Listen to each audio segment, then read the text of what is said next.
I gotta say, there is a streamer named Destiny. You may remember Destiny from last year when he and I had a debate on Lex Friedman. You know, it was friendly enough. Yes, it was, unfortunately. That's where Ben Shapiro said that even though Donald Trump might have tried to coup the country, the guardrails held, so we should try it one more time. Probably one of the reasons why Charlie Kirk might be dead right now. Maybe, possibly. Definitely played more into it than Joe Biden or Kamala Harris did. I don't think the argument we're having anymore is the argument we were having when it was Barack Obama and Paul Ryan, which is more an argument about healthcare and taxes. And, I remember how many years I spent debating the Grover Norquist anti-tax pledge. It seems very quaint.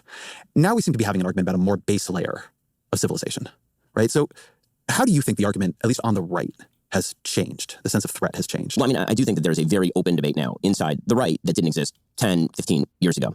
And historically, conservatism was kind of rooted in the G.K. Chesterton fence principle, right? The idea that the difference between a conservative and a non-conservative is that a non-conservative walks across a field, sees a fence, doesn't know why the fence is there, immediately uproots the fence. The conservative sees the fence and says, I don't know why that fence is there. I'm going to go figure out why the fence was put there in the first place before I uproot the fence. In other words, before you tear down an institution, before you rip away something that has a historic basis, try to figure out why it's there because it might be there for a pretty good reason. And I think that on the right... I feel like that's phrased a little bit biased in the conservative direction, but sure. I feel like the equal phrasing is like, a liberal walks into a field, he sees a fence, there's no apparent purpose for the fence being there, so he removes it so it's not in the way. The conservative goes into a field, sees a fence, there's no apparent purpose for the fence to be there, so he investigates to try to figure out why the fence post is there or whatever. He's close enough. I'm being very pedantic right now. Institution, before you rip away something that has a historic basis, try to figure out why it's there because it might be there for a pretty good reason. And I think that on the right, there's such a rage that has arisen, at least on part of the right, that the tendency is to just rip things out by their roots rather than trying to correct or even determining whether the thing can be corrected. The right isn't conservative anymore. It's counter-revolutionary. It's anti-left. I mean, I think that this is, I think the left. It's not just anti-left. It's anti-institutional. It's anti-government. It's anti-constitution. Constitution. It's not just anti-left. Or it's anti. It is. But it's anti the left that they're showing you, which is not real. That's the issue, right? Because the Conservative Party would consider itself, quote unquote, anti-left. But then when you ask them, well, who is the left? Well, the left is 85% of Democrats who want to teach kids about gay sex in middle school libraries and also force trans stuff down the throats of our pets and children and want to trans our animals and trans our 12-year-old athlete. Like that's the left that they're opposed to. That left doesn't exist.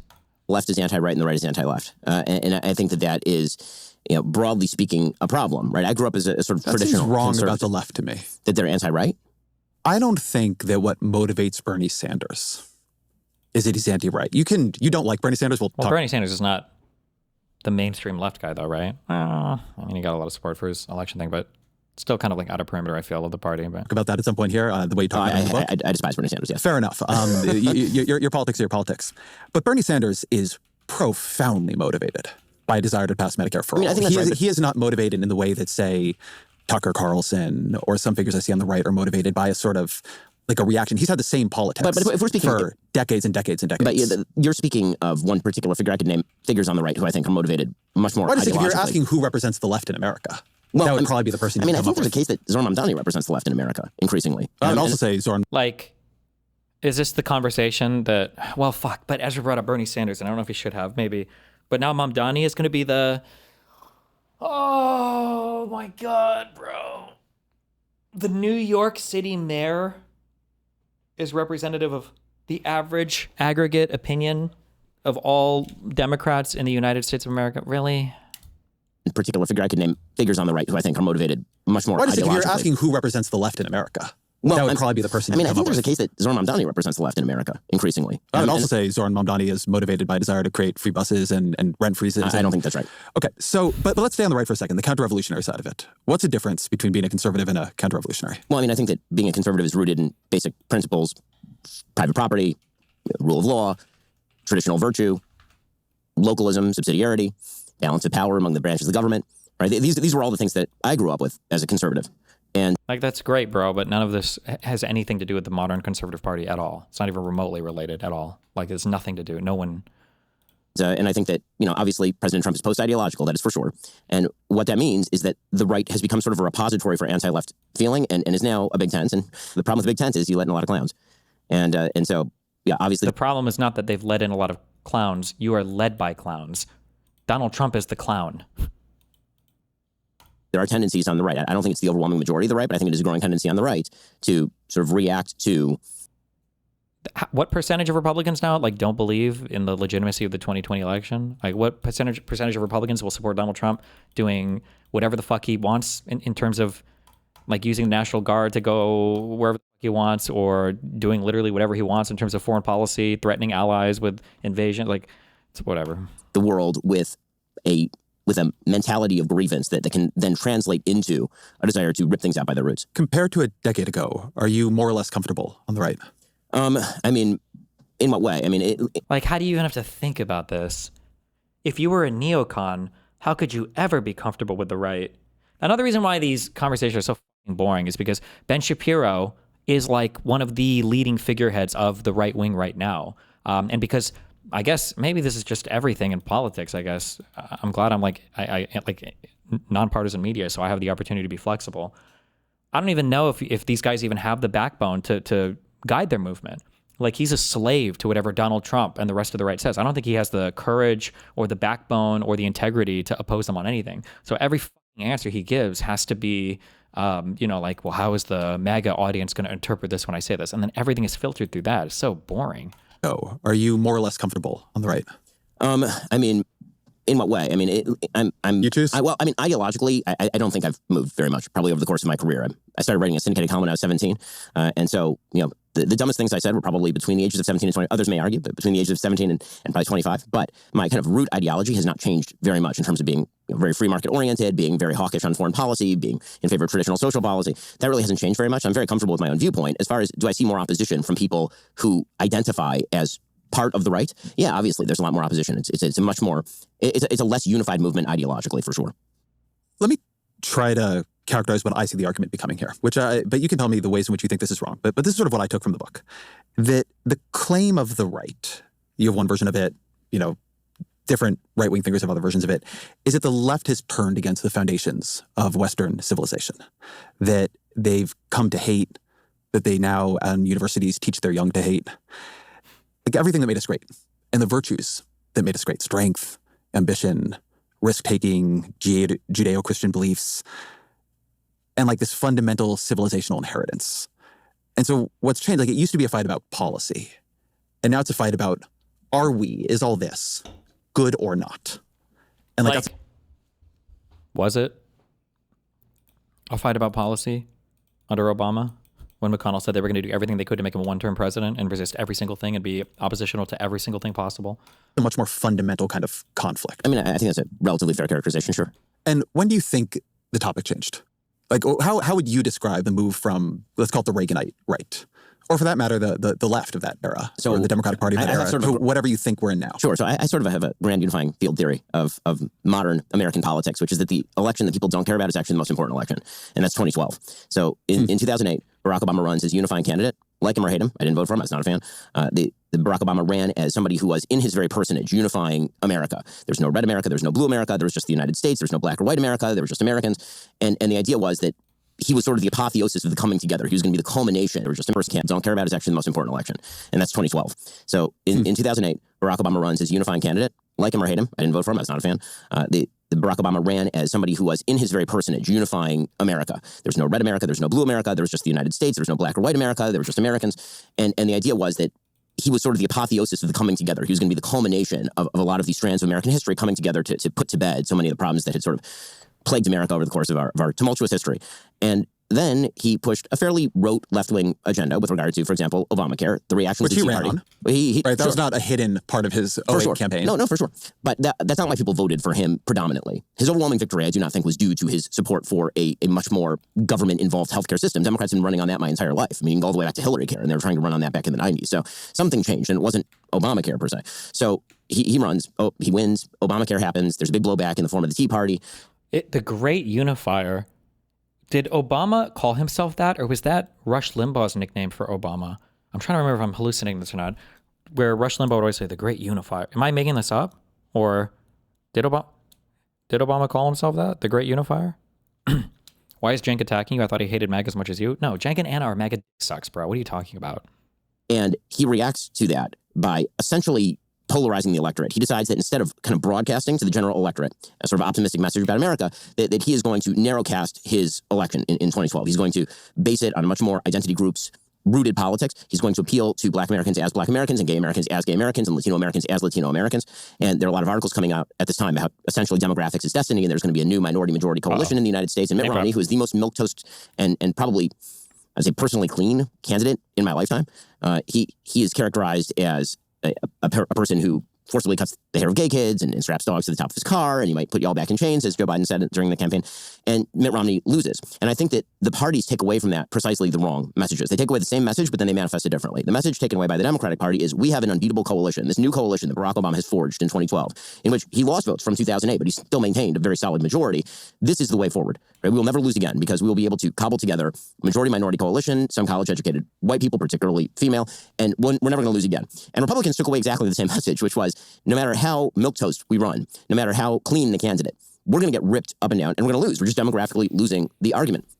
And so what Republicans came away with was, we're just going to throw whatever against the wall. The big problem here is that Mitt Romney was simply too nice a guy. We need to run the biggest pulsating middle finger that we can. That pulsating middle finger is Donald Trump. And so we're going to run him in 2016. And Democrats took away from this that it basically didn't kind of matter who's at the top of the ticket. You could put in Hillary Clinton, and she could just inherit the Barack Obama coalition. But, I don't understand any of this analysis. How old is Ben? He's older than me, right? I don't think Obama was ever elected as like the great unifier. It seemed to be to some extent a repudiation of the Iraq and Afghanistan stuff was deeply, I think, unpopular by the time this election season rolled around. We had the whole insane housing crisis that was completely fucked. I'm trying to think if we were hitting was it like $4 a gallon or $100 a barrel for oil? I think was like, these were like talking points that I vaguely remember. Somebody linked polling around the time. So the economy, by August of 2008, energy plus 23 points. Healthcare is here. Education, not as much. Iraq was here. Terrorism. I say education, not as much, but these are 73% of people that care about it. Terrorism. Moral values is 61. Environment, trade policy, abortion, and gay marriage. Energy had grown massively in terms of being an important thing on this election. I remember the hope and change thing being a big thing for Obama. But then his analysis here so Republicans thought that what we needed to do was this with Trump after. No, they didn't. None of the Republican establishment thought that. The Republican establishment, you included, all fucking hated Trump. They super hated Trump. He managed to claw his way through the primary system because the voters voted for him, but that wasn't like a strategic thing. The voters just liked him. We're just demographically losing the argument. And so what Republicans came away with was, we're just going to throw whatever against the wall. The big problem here is that Mitt Romney was simply too nice a guy. We need to run the biggest pulsating middle finger that we can. That pulsating middle finger is Donald Trump. That's just such a wrong analysis. They ran so many bog standard neocons. Who were the last people standing in the primaries? It was Trump alongside what? Rubio and Ted Cruz? These were copy-pasted neocons. Who else? Chris Christie was a little bit unconventional. He was there for a while. And then who else was holding on to the end? Kasich was kind of there. Jeb Bush was there initially. He was popular in the beginning.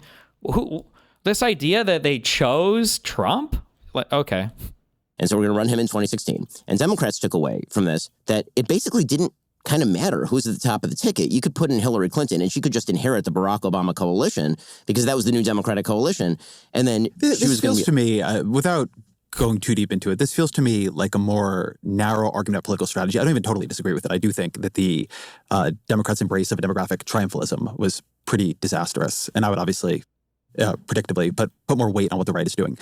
But I think I'm pushing you a little bit into something more fundamental here. No, but I think which is connected. This is where it becomes the fight over Western civilization. Because I would say during this period you have, when you're talking about Barack Obama with his sort of micro-targeted polling or whatever it is, it's like you have the birther smear emergent on the right, again, I think in a very potent way. So, right, Obama creates reaction as well just by nature of who he is. Well, and I don't what think he it's just represents. as easy as that. I mean, for people who don't, kind of live on the right and imbibe from the media of the right during this time, the understanding on the right was that Barack Obama was a much more divisive figure than the left and the traditional media like to say that he was. Yeah, because you guys said it constantly, because you guys obsessed over him constantly. No shit. And they saw him as a fundamental transformative change agent who did not see the American experiment in a positive light. Well, and they felt you guys said for 8 years that this guy would deliver us to a socialist communist hellhole, and that that Obamacare would bring in old people death panels that would condemn to death every senior citizen in the United States of America. That's what you guys said.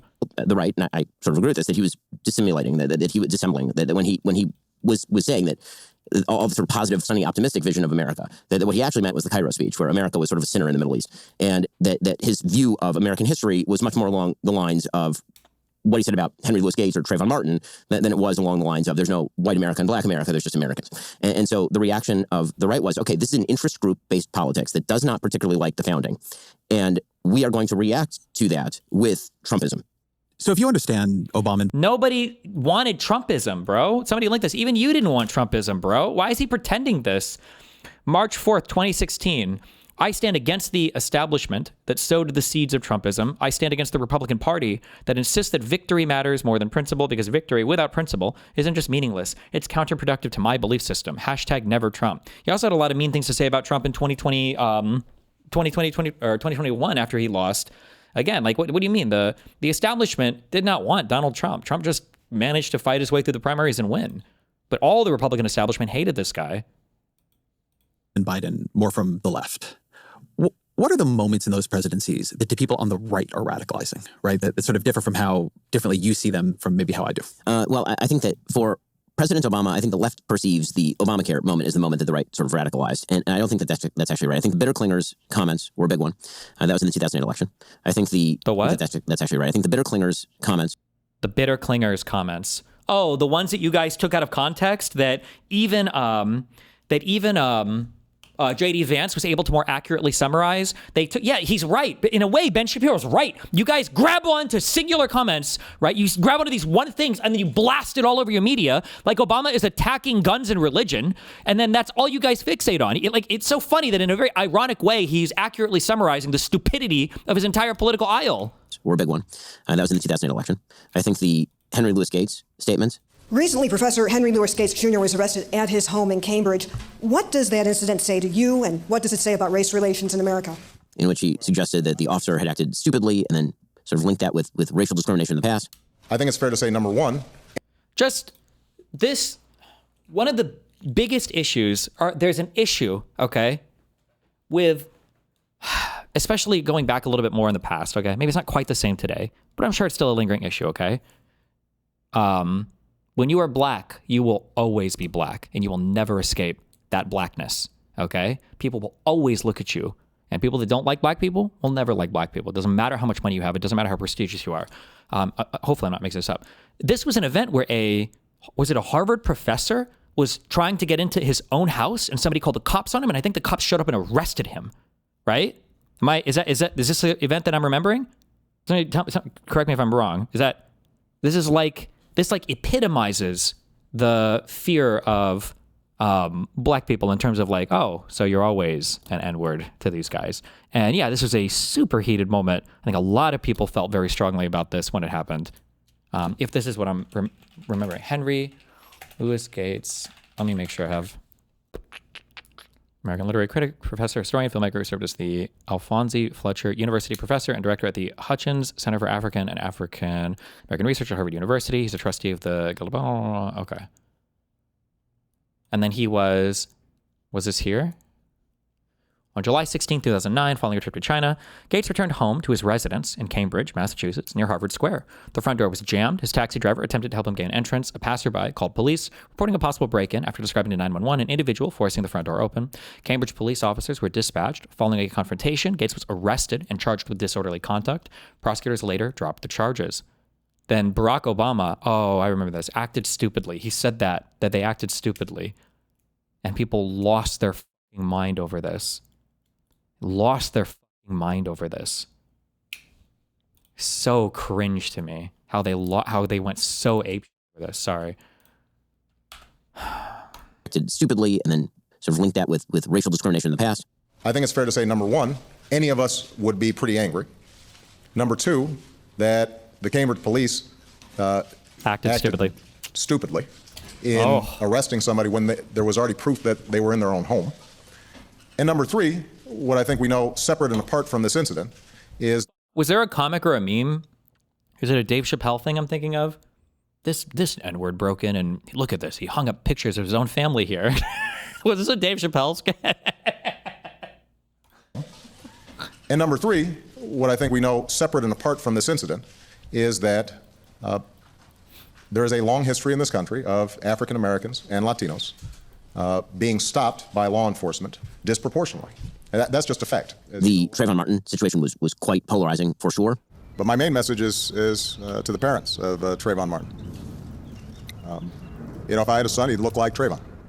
The Ferguson riots.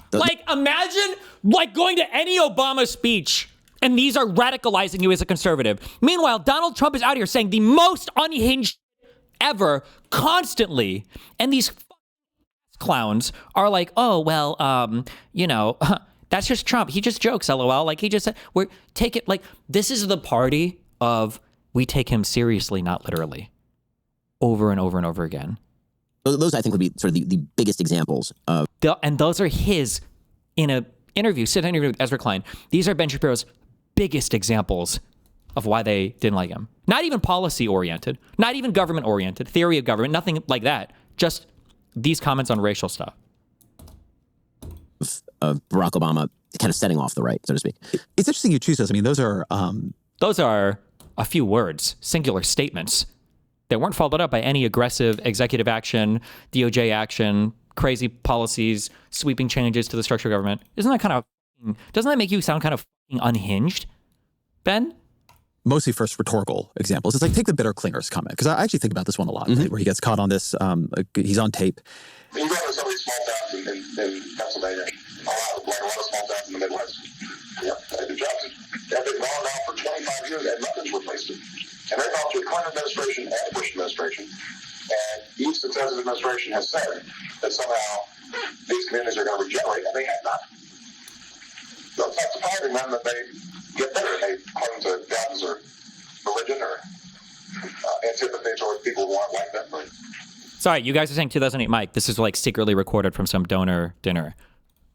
By the way, Obama's correct here. And J.D. Vance's analysis of this was correct as well. And I think that Republicans would even agree with the sentiment behind this, right? Is policies like NAFTA, things that have made America as a whole much better off, have left particular communities incredibly damaged and incredibly demotivated. They don't have good jobs anymore. They don't have the ability to pursue, and from jobs, they don't have the ability to pursue families, lifestyles, things that they could be proud of to contributing. That some of these communities have been destroyed by globalization, that they weren't able to participate in an America that resembled the America from the 50s, 60s, 70s, right? That the America had changed or morphed in a way that they weren't able to participate as much anymore. And so now, yeah, of course, they cling to their gods and their guns, or they cling to religions and guns, or they are anti-immigrant, or they're afraid of other things, right? Remember, in that J.D. Vance interview, even he agreed with this, right? And most Republican states are like, oh, sure, if you phrase it a little differently. But even taken as this is phrased, it's not even that bad. But the media, the right-wing media, ran with, Obama says that all Republicans just cling to gods and their God and their guns. And they just made it the most ridiculous hit piece ever. Religion or antipathy towards people who aren't like them. Right? The Chappelle bit. Scared of them. Nothing wrong with that. Oh. Like me. Guy Chip didn't even know he couldn't race. I'm not saying I don't like police. I'm not saying that. I'm saying I'm just scared of them. Nothing wrong with that. Sometimes we want to call them too. Somebody broke into my house once. It's a good time to call them, but house is too nice. It ain't a real nice house, but they never believe I lived it. They'd be, he's still here. Oh my God. Open and shut case, Johnson. I saw this once before when I was a rookie. Apparently this broke in and hung up pictures of his family everywhere. Well, let's sprinkle some crack on him and get out of here. Now, the modern iteration of that joke was that one cop ever charged where she went to the wrong house, I think, and then when she got in, a black guy was living there and she shot and killed him? What was the resolution to that? She was charged? Well, that's good at least. Wait, she wasn't? She got 10 years for first-degree murder. Oh, okay. Oh, Amber Geiger got 5 years. She's the sheriff now. How have I not heard of that? Wait, what do you mean? How have you not heard of that? Cop goes to wrong house, kills black guy. Wait, it's apartment. I shouldn't be laughing. It's not funny. We start with breaking news this midday. We are learning more information about the Dallas police officer who investigators say walked into the wrong apartment and shot 26-year-old Botham Jean. This happened at Southside Flats on South Lamar Street. Officials say Jean died at the hospital. Thanks for joining us this Friday afternoon for News 8 Midday. I'm Alicia Laventure. Now, our Chris Sadeghi has been on the scene of the shooting on South Lamar since early this morning, and he brings us this report breaking down what happened. A Dallas police officer lives here at the Southside Flats and was returning home after working a full shift last night around 10 o'clock when she was trying to get into what she thought was her apartment. But she was mistaken, and the mistakes continued. When she shot the man inside, he would eventually die. The victim is 26-year-old Botham Jean. We talked to people who live here at the Southside Flats, and they said this morning they could see blood in the hallway and in the stairwell. We're not sure the exact details of how or why the officer was trying to get into the wrong apartment or why she felt the need to fire her gun. But that officer is at Dallas PD headquarters, which is just a block away, being questioned. The police department and the district attorney's office are a part of this investigation, and they will have to determine what are the appropriate charges ultimately filed against the officer. Chris Sadeghi, News 8 Midday. And this midday, we're learning more about the man killed in his own apartment, Botham Jean. We've heard nothing but great things from his family, his alma mater. And Jean, and he was just 20. And there's several comments here. Now, we're learning that Botham went to Harding University. He majored. But, sorry. Anti-immigrant sentiment or anti-trade sentiment. And a way to explain their frustrations. It's like, to me, if you compare that to things that get said, even say to Hillary Clinton's deplorables comment, right? He basically says, look, you have people in towns that these towns have lost everything. They've lost their jobs. They've lost the plants that employed everybody, that they have been, like, their fundamental dignity and livelihoods have been taken away from them. And yeah, in that condition, people get bitter. And then he does say, like, they cling to guns and religion, which I think he wishes he and didn't. xenophobia, right? And xenophobia. It's actually very different than You're such an empath, Ezra. I mean, the way that the right reads that is him sneering at those people, meaning... But that's clearly not what he meant. He's such an empath, or maybe he's just not a fucking illiterate dipshit. What do you mean? You go into some of these small towns in Pennsylvania, and like a lot of small towns in the Midwest, the jobs have been gone now for 25 years and nothing's replaced them. How else could you read that statement besides these places are getting fucked? And then they fell through the Clinton administration and the Bush administration, and each successive administration has said that somehow these communities are going to regenerate, and they have not. So it's not surprising then that they get bitter, they cling to guns or religion or antipathy to people who aren't like them, or anti-immigrant sentiment or anti-trade sentiment as a way to explain their frustrations. Like, in what world does this read, you have to be an empath to figure out what the fuck he meant here? Like, holy shit. Their frustrations. It's like, to me, if you compare that to things that get said, even say to Hillary Clinton's deplorables comment, right?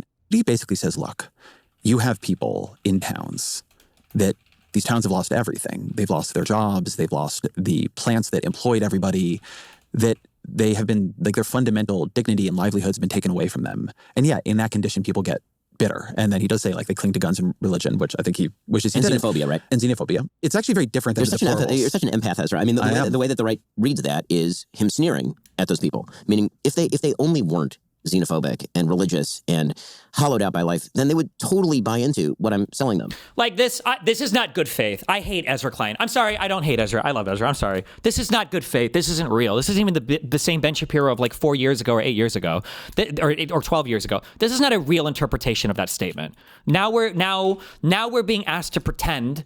Who did I watch last time that did this? Oh, it was Aaron and Pisco. Now we're being asked to pretend that this is of a legitimate reading of that comment. It's so stupid to suggest this causal relation that Obama was talking about goes both ways. What a stupid and unbelievably bad faith, like intentionally dumb reading of this.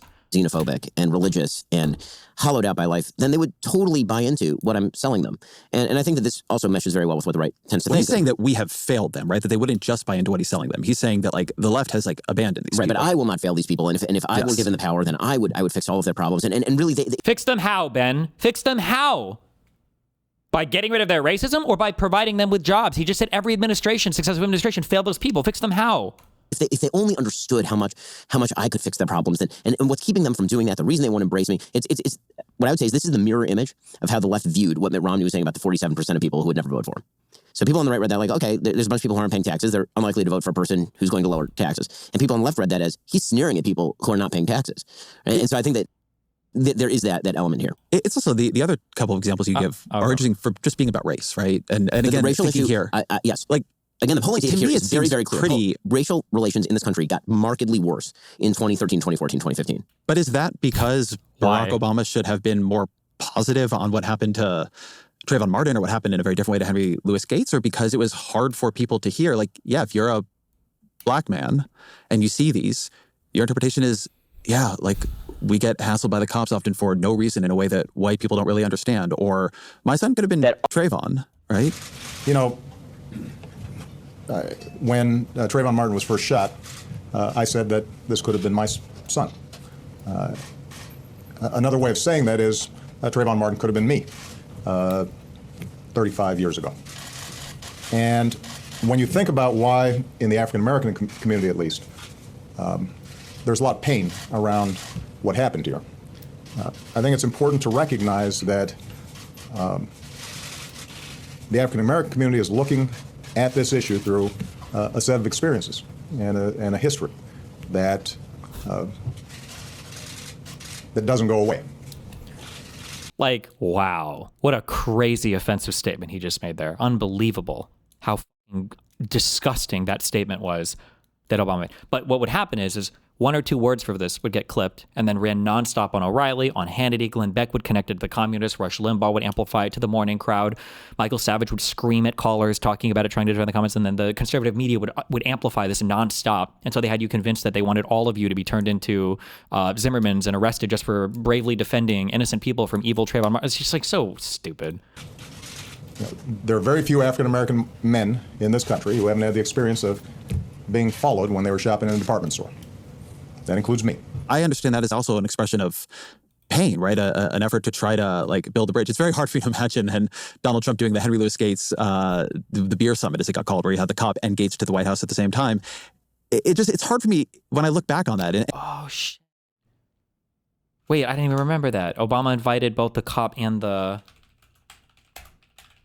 President Obama called both men on July 24th and invited them to the White House to discuss the situation over beers. Both men accepted the offer. Upon accepting, Gates stated in an email to the Boston Globe, "My entire academic career has been based on improving race relations, not exacerbating them. I am hopeful that my experience will lead to greater sensitivity to issues of racial profiling in the criminal justice system." One of Gates' lawyers, Harvard law professor Charles Ogletree, a former professor of Obama, stated that, "I think the president has taken the right approach by trying to make sure we move forward. He's always had the ability to negotiate difficult conversations, and the steps today are an important step in the right direction. I think the president has given his assessment, which makes a lot of sense, and however you feel about it, has reduced the temperature and allowed everyone to move forward in a constructive way." When asked for his impression of Crawley, the cop, Gates joked, "We hit it off right from the very beginning. When he's not arresting you, Sergeant Crawley. He's a really likable guy." Like, imagine this. Like, it's not, there's no comparison, bro. Called where you had the cop and Gates to the White House at the same time. It's hard for me. Destiny, whether or not it's true, there's literally no benefit in telling white people how much easier they have it. It literally just makes people spiteful. But there's two things that's so stupid about that statement. One, like, Obama wasn't even trying to, he didn't even say anything in that statement about like white privilege. He was just saying, listen, you're black. Here's some bullshit experiences you might have to go through, right? But then even on the flip side of that, when Obama is trying to explain why white people in certain communities might feel like, right? They felt like they got abandoned by NAFTA and the Clintons. They felt like their jobs were gone. They were never coming back. Every administration's been. That's also not okay. You can't explain that either. Like, what is he allowed to say? It's crazy. When I look back on that, and the beer summit in particular, to hear like that's what radicalized you all. Yes. Yeah. Crazy, right? And the reason is because the implicit promise of Barack Obama was the worst conflict in the history of America, which is the racial history of the United States, which is truly horrifying. He's about to cite some shit. I think Ben. Hold on. Somebody find me if Rush Limbaugh called Obama the great unifier, because I know what he's about to say, because I listened to Rush Limbaugh say this over and over again, that Obama was supposed to be our first like post-racial president, that all the race relations were supposed to be solved. Obama promised that all of the issues, post-racial America, I think Limbaugh would say this statement over and over and over again, was the worst conflict in the history of America, which is the racial history of the United States, which is truly horrifying. That in his person, he was basically going to be the capstone of the great movement toward Martin Luther King's dream. And when nobody on the left, I don't remember at least anybody saying this. Maybe did Obama ever say this? I'm going to solve racism. I'm going to be the end of all of racism in the United States. Give me a fucking break. Oh, great unifier. He says it here. Now, this is the great unifier, Limbaugh told listeners just after noon today. This is the man who's going to unify everybody and usher in a new era of bipartisanship and love. Limbaugh has said that he wants Obama's socialist policies to fail. I would be honored if the drive-by media headlined me all day long. Limbaugh, I hope Obama fails. Somebody's got to say it. instead, things seem to move in the opposite direction, which was, well, it turns out that black people in America, they're inherently victimized by a system, by a white supremacist system that puts black people underfoot. And my son could have been Trayvon. And people on the right saw that as like, well, but that's not true. You are. Oh my God. Like, this is like demonic shit. Like, no one can draw attention to any problem in the gentlest of ways. Do you understand how fucking snowflakey this sounds right now? Are you serious? How much of a fucking snowflake you are by saying this? Like, oh, a black dude is like, I look at Trayvon and I feel like, that could have been my kid. Oh, so all black people are oppressed forever by a white supremacist organization called the United States of America, and there's no hope and no chance, even though you're wealthier than blah, blah. Like, oh my God, bro, are you serious? I remember this, Megyn Kelly, yesterday, right? This was unhinged. We don't feel like ourselves. We haven't felt like ourselves in a while. And I'm sorry to get political, but I'm just going to be honest. We haven't felt like our... By the way,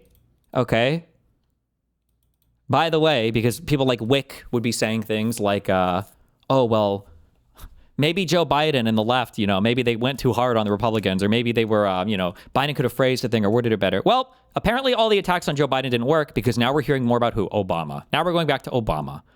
What did Tulsi dig out of the closet in order to save us from the Epstein files? Russiagate with Obama and Hillary Clinton. Who's the fault that we blame now? I guess the Biden attacks just weren't landing, so now we're talking about Obama again? That's political, but I'm just going to be honest. We haven't felt like ourselves since Barack Obama. I just think he was such a slick snake. He was this affable guy who was like wearing good suits and looked the part. This is a humanity test for you, by the way, and a racism test for you, and a it's just so unbelievable to look at Obama and think, wow. Like, it's the same thing they do with Joe Biden, though. It's the same joke, right? This is the same play, just with different actors, right? Obama or Joe Biden radicalized all of us. He radicalized, the shooters. Oh, really? Biden? Where's the picture? Was it Gemzar that drew that one? I heard you loud and clear, Biden. Let's go. Like, seriously? That's the guy radicalizing us? Obama is the one radicalizing people, but never Trump. Never anything Trump says. Ben Shapiro, supposedly one of the smartest right-wing commenters in all of U.S. politics, when asked how did Obama radicalize the right, the 3 of the 4 examples that he gives are small statements, the most non-offensive statements possible that Obama said about race relation crime in the United States. Really? Sounded the part and dressed the part, but was so divisive in his messaging. The left, they look at you like, when you say this, they don't know what you're talking about. It's like, because you don't pay attention to the other half of the country. You only pay attention to your absurd news sources, which spin and spin and spin to protect Democrats, especially if they're named Obama. He's the one who started to inject race where no one had been doing it. He's the one who started to use his pen and the phone to shove things down our throat that we didn't want. He's the one who shoved through an entitlement on our health care and our personal doctor visits that he promised he wouldn't mess with, and then he did, really hurting people, causing massive anger and open lies. He never missed an opportunity to twist the knife on the racial issue. He would do it subtly and in his own way, but it was very clear what he was doing. He never... This person sounds like somebody being gang stalked, right? You understand that, right? This person sounds like a schizo. Like, what's going on? This guy, he's been all over me, stalking me. Like, which guy? He shows up at the gym. I see him around my apartment complex. He's looked at me several times going through my hallway. Damn, he stalked you to your apartment complex? Yes. Do you know where he lives? Down the hallway from me. Oh. How do you know he's stalking you at the gym? He's there every time I go. Do you go at the same time? Yes, but he's still there looking at me. Really? Like staring at you? Has he ever talked to you? No, but I know that he wants to. Have you ever caught him staring at you? No, he only does it when my back is turned. And I know he's doing the most insidious stuff ever. I know that he's rigging the machines and he's adding weight to my bar when I'm not looking. And it's like, you sound schizophrenic. You sound crazy.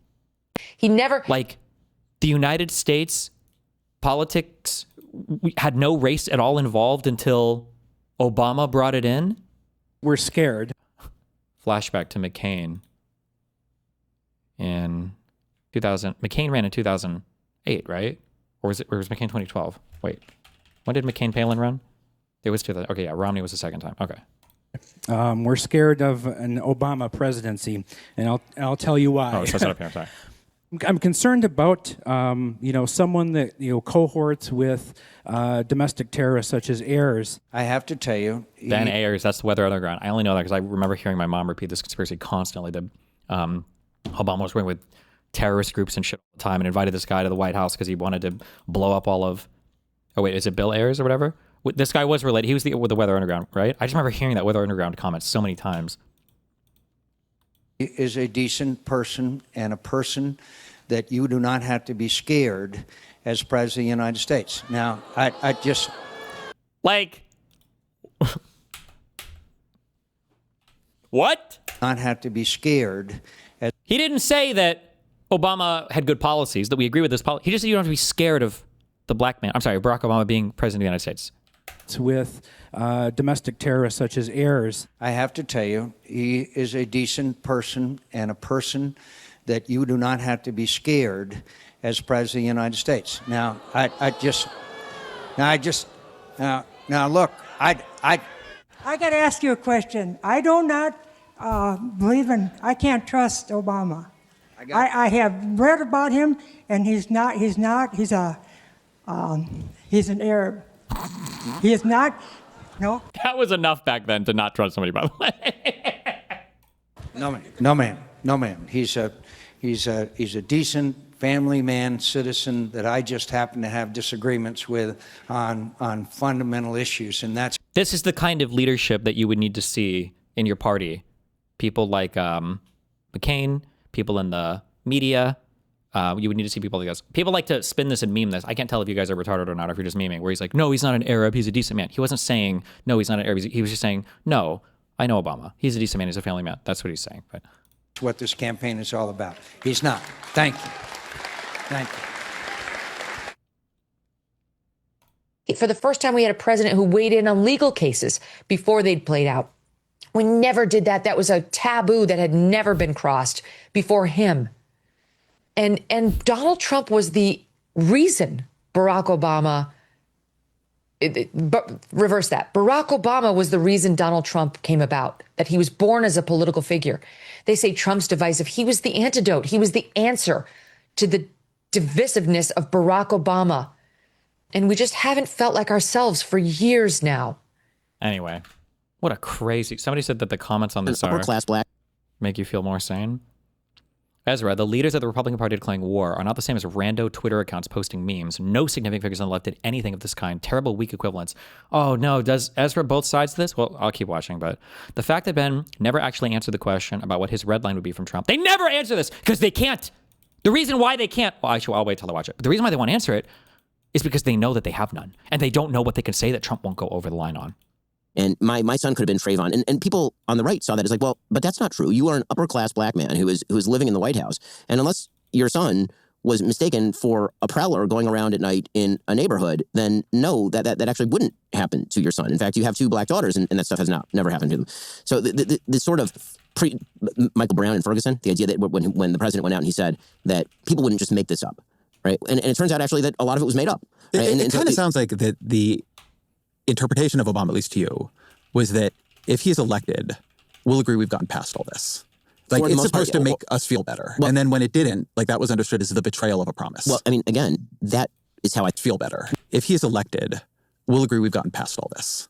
Like, it's supposed to make... A lot of it was made up. Right? It kind of sounds like that the interpretation of Obama, at least to you, was that if he's elected, we'll agree we've gotten past all this.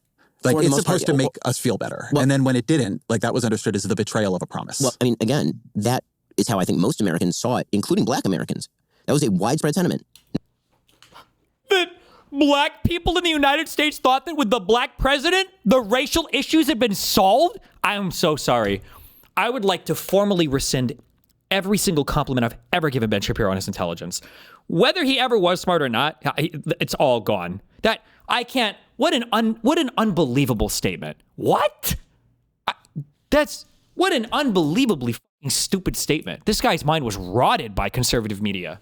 I know it was because we listened to the same conservative media. My God.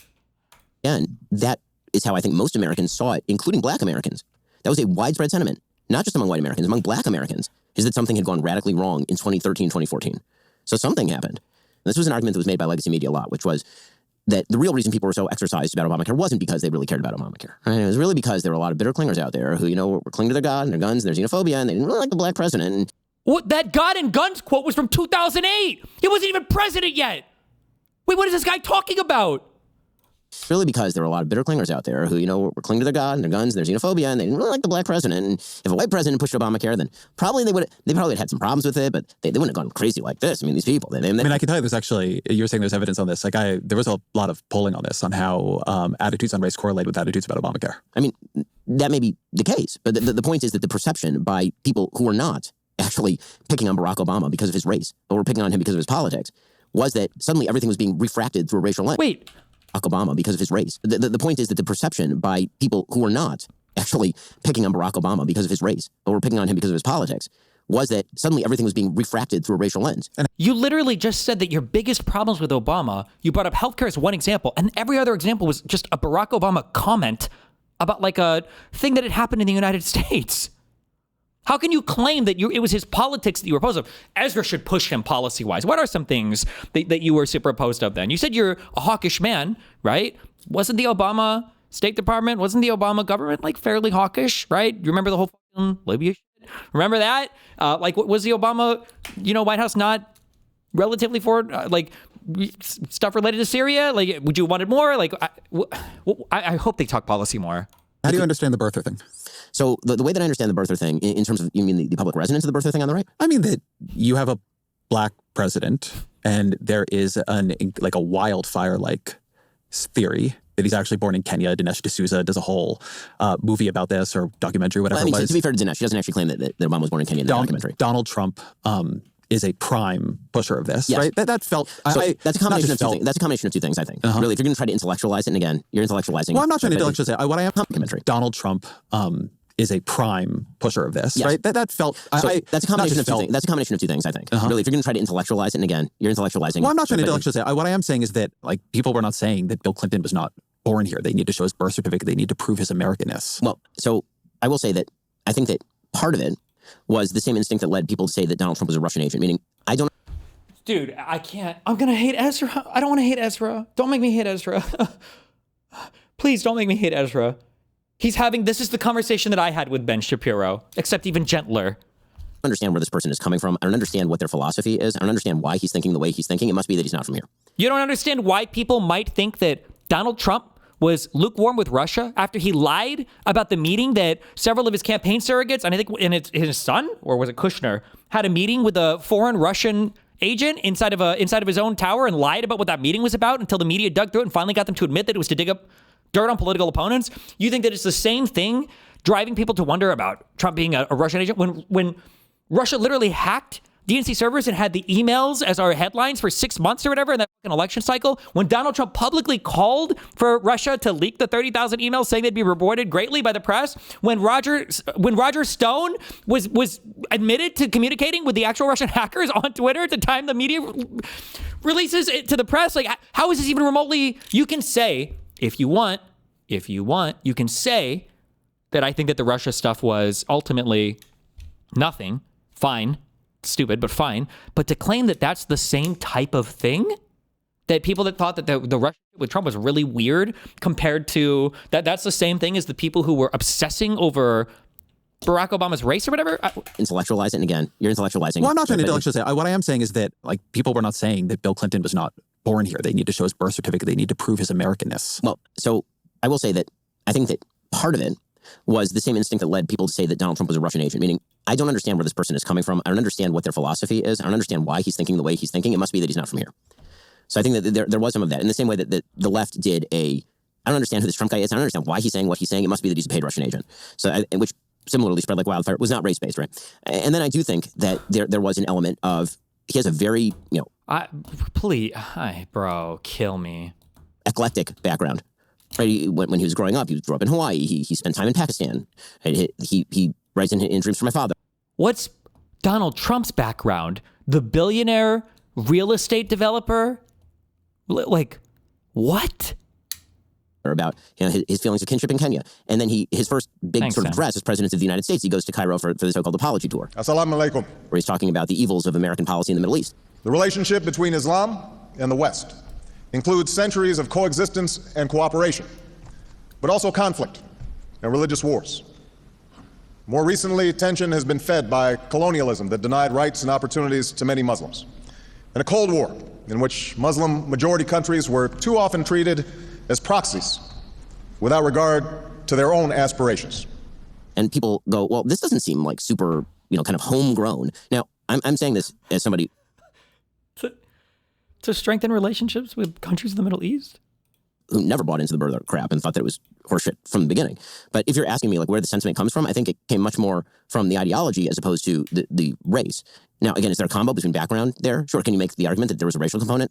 Yeah, absolutely. Do I think that was, the sort of predominant thing that drove it? I actually don't. I think that there was a desperate hope, frankly, by a lot of Republicans that if you could find out that he didn't have a birth certificate, then you wouldn't have to run against him in 2012, and that would be real convenient. The sort of predominant thing that drove it. I actually don't. I think that there was a desperate hope, frankly, by a lot of Republicans that if you could find out that he didn't have a birth certificate, then you wouldn't have to run against him in 2012, and that would be real convenient, wouldn't it? What an unbelievable cope here. Also, he says by a lot of Republicans, this was driven by Trump, not the Republican Party. This was Trump that brought this to everybody's attention in 2012 and then again in 2016. Turns out he's not an American citizen. They don't have to worry about it. And there was even some of this by John McCain in 2008. He was born on a foreign military base. That means that he's not an American citizen. There's discussion about this about Marco Rubio. And I don't mean to downplay it. Not even remotely to the same level, but okay, Chief. It didn't take off with him the way it did with Obama. Well, Obama was also the most singular political figure of any of our lifetimes by this point. In today's not relevant, but super competitive business environment, the edge goes to those who push harder, move faster, and level up every tool in their arsenal. T-Mobile knows all about that. They're now the best network according to the experts at Ookla Speed Test, and they're using that network to launch Supermobile, the first and only business plan to combine intelligent performance, built-in security, and seamless satellite coverage. That's your business supercharged. Learn more at supermobile.com. Seamless coverage with compatible device in most outdoor areas in the U.S. Ready to Sky business plan based on combination of advanced network performance, coverage, and security. Best network based on analysis by Ookla Speed Test intelligence data 2025. So a lot of the book is a defense of Western civilization from its enemies. You talk a lot about Western civilization. How do you describe it? How do you define it? So the way that I describe it in this book, and I give a sort of more fulsome definition in an earlier book that I did called The Right Side of History, is the tension between Jerusalem and Athens. Again, not my original construct.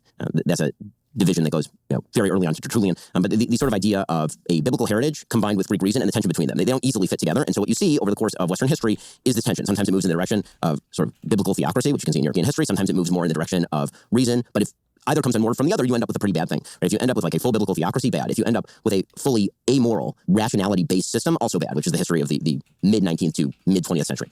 And so, the history of Western civilization is the symbiosis between those two factors. But the basic principles of Western civilization that I think are the most important, at the very least, that I discuss in the book, are things like equal rights before the law, private property, freedom of mind, freedom of thought, freedom of religion. A bunch of the book is a defense of this.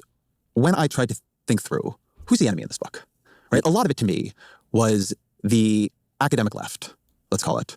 And you talk about Edward Said, you talk about Fanon, and a sort of intellectual culture that understands Western civilization more in terms of its sins than its successes, that is focused on the Nazis, focused on slavery in America, Jim Crow.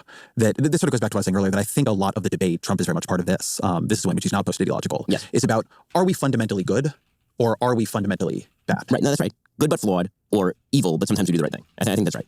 In your schema of Western civilization, I think I just sort of understood it from what you said.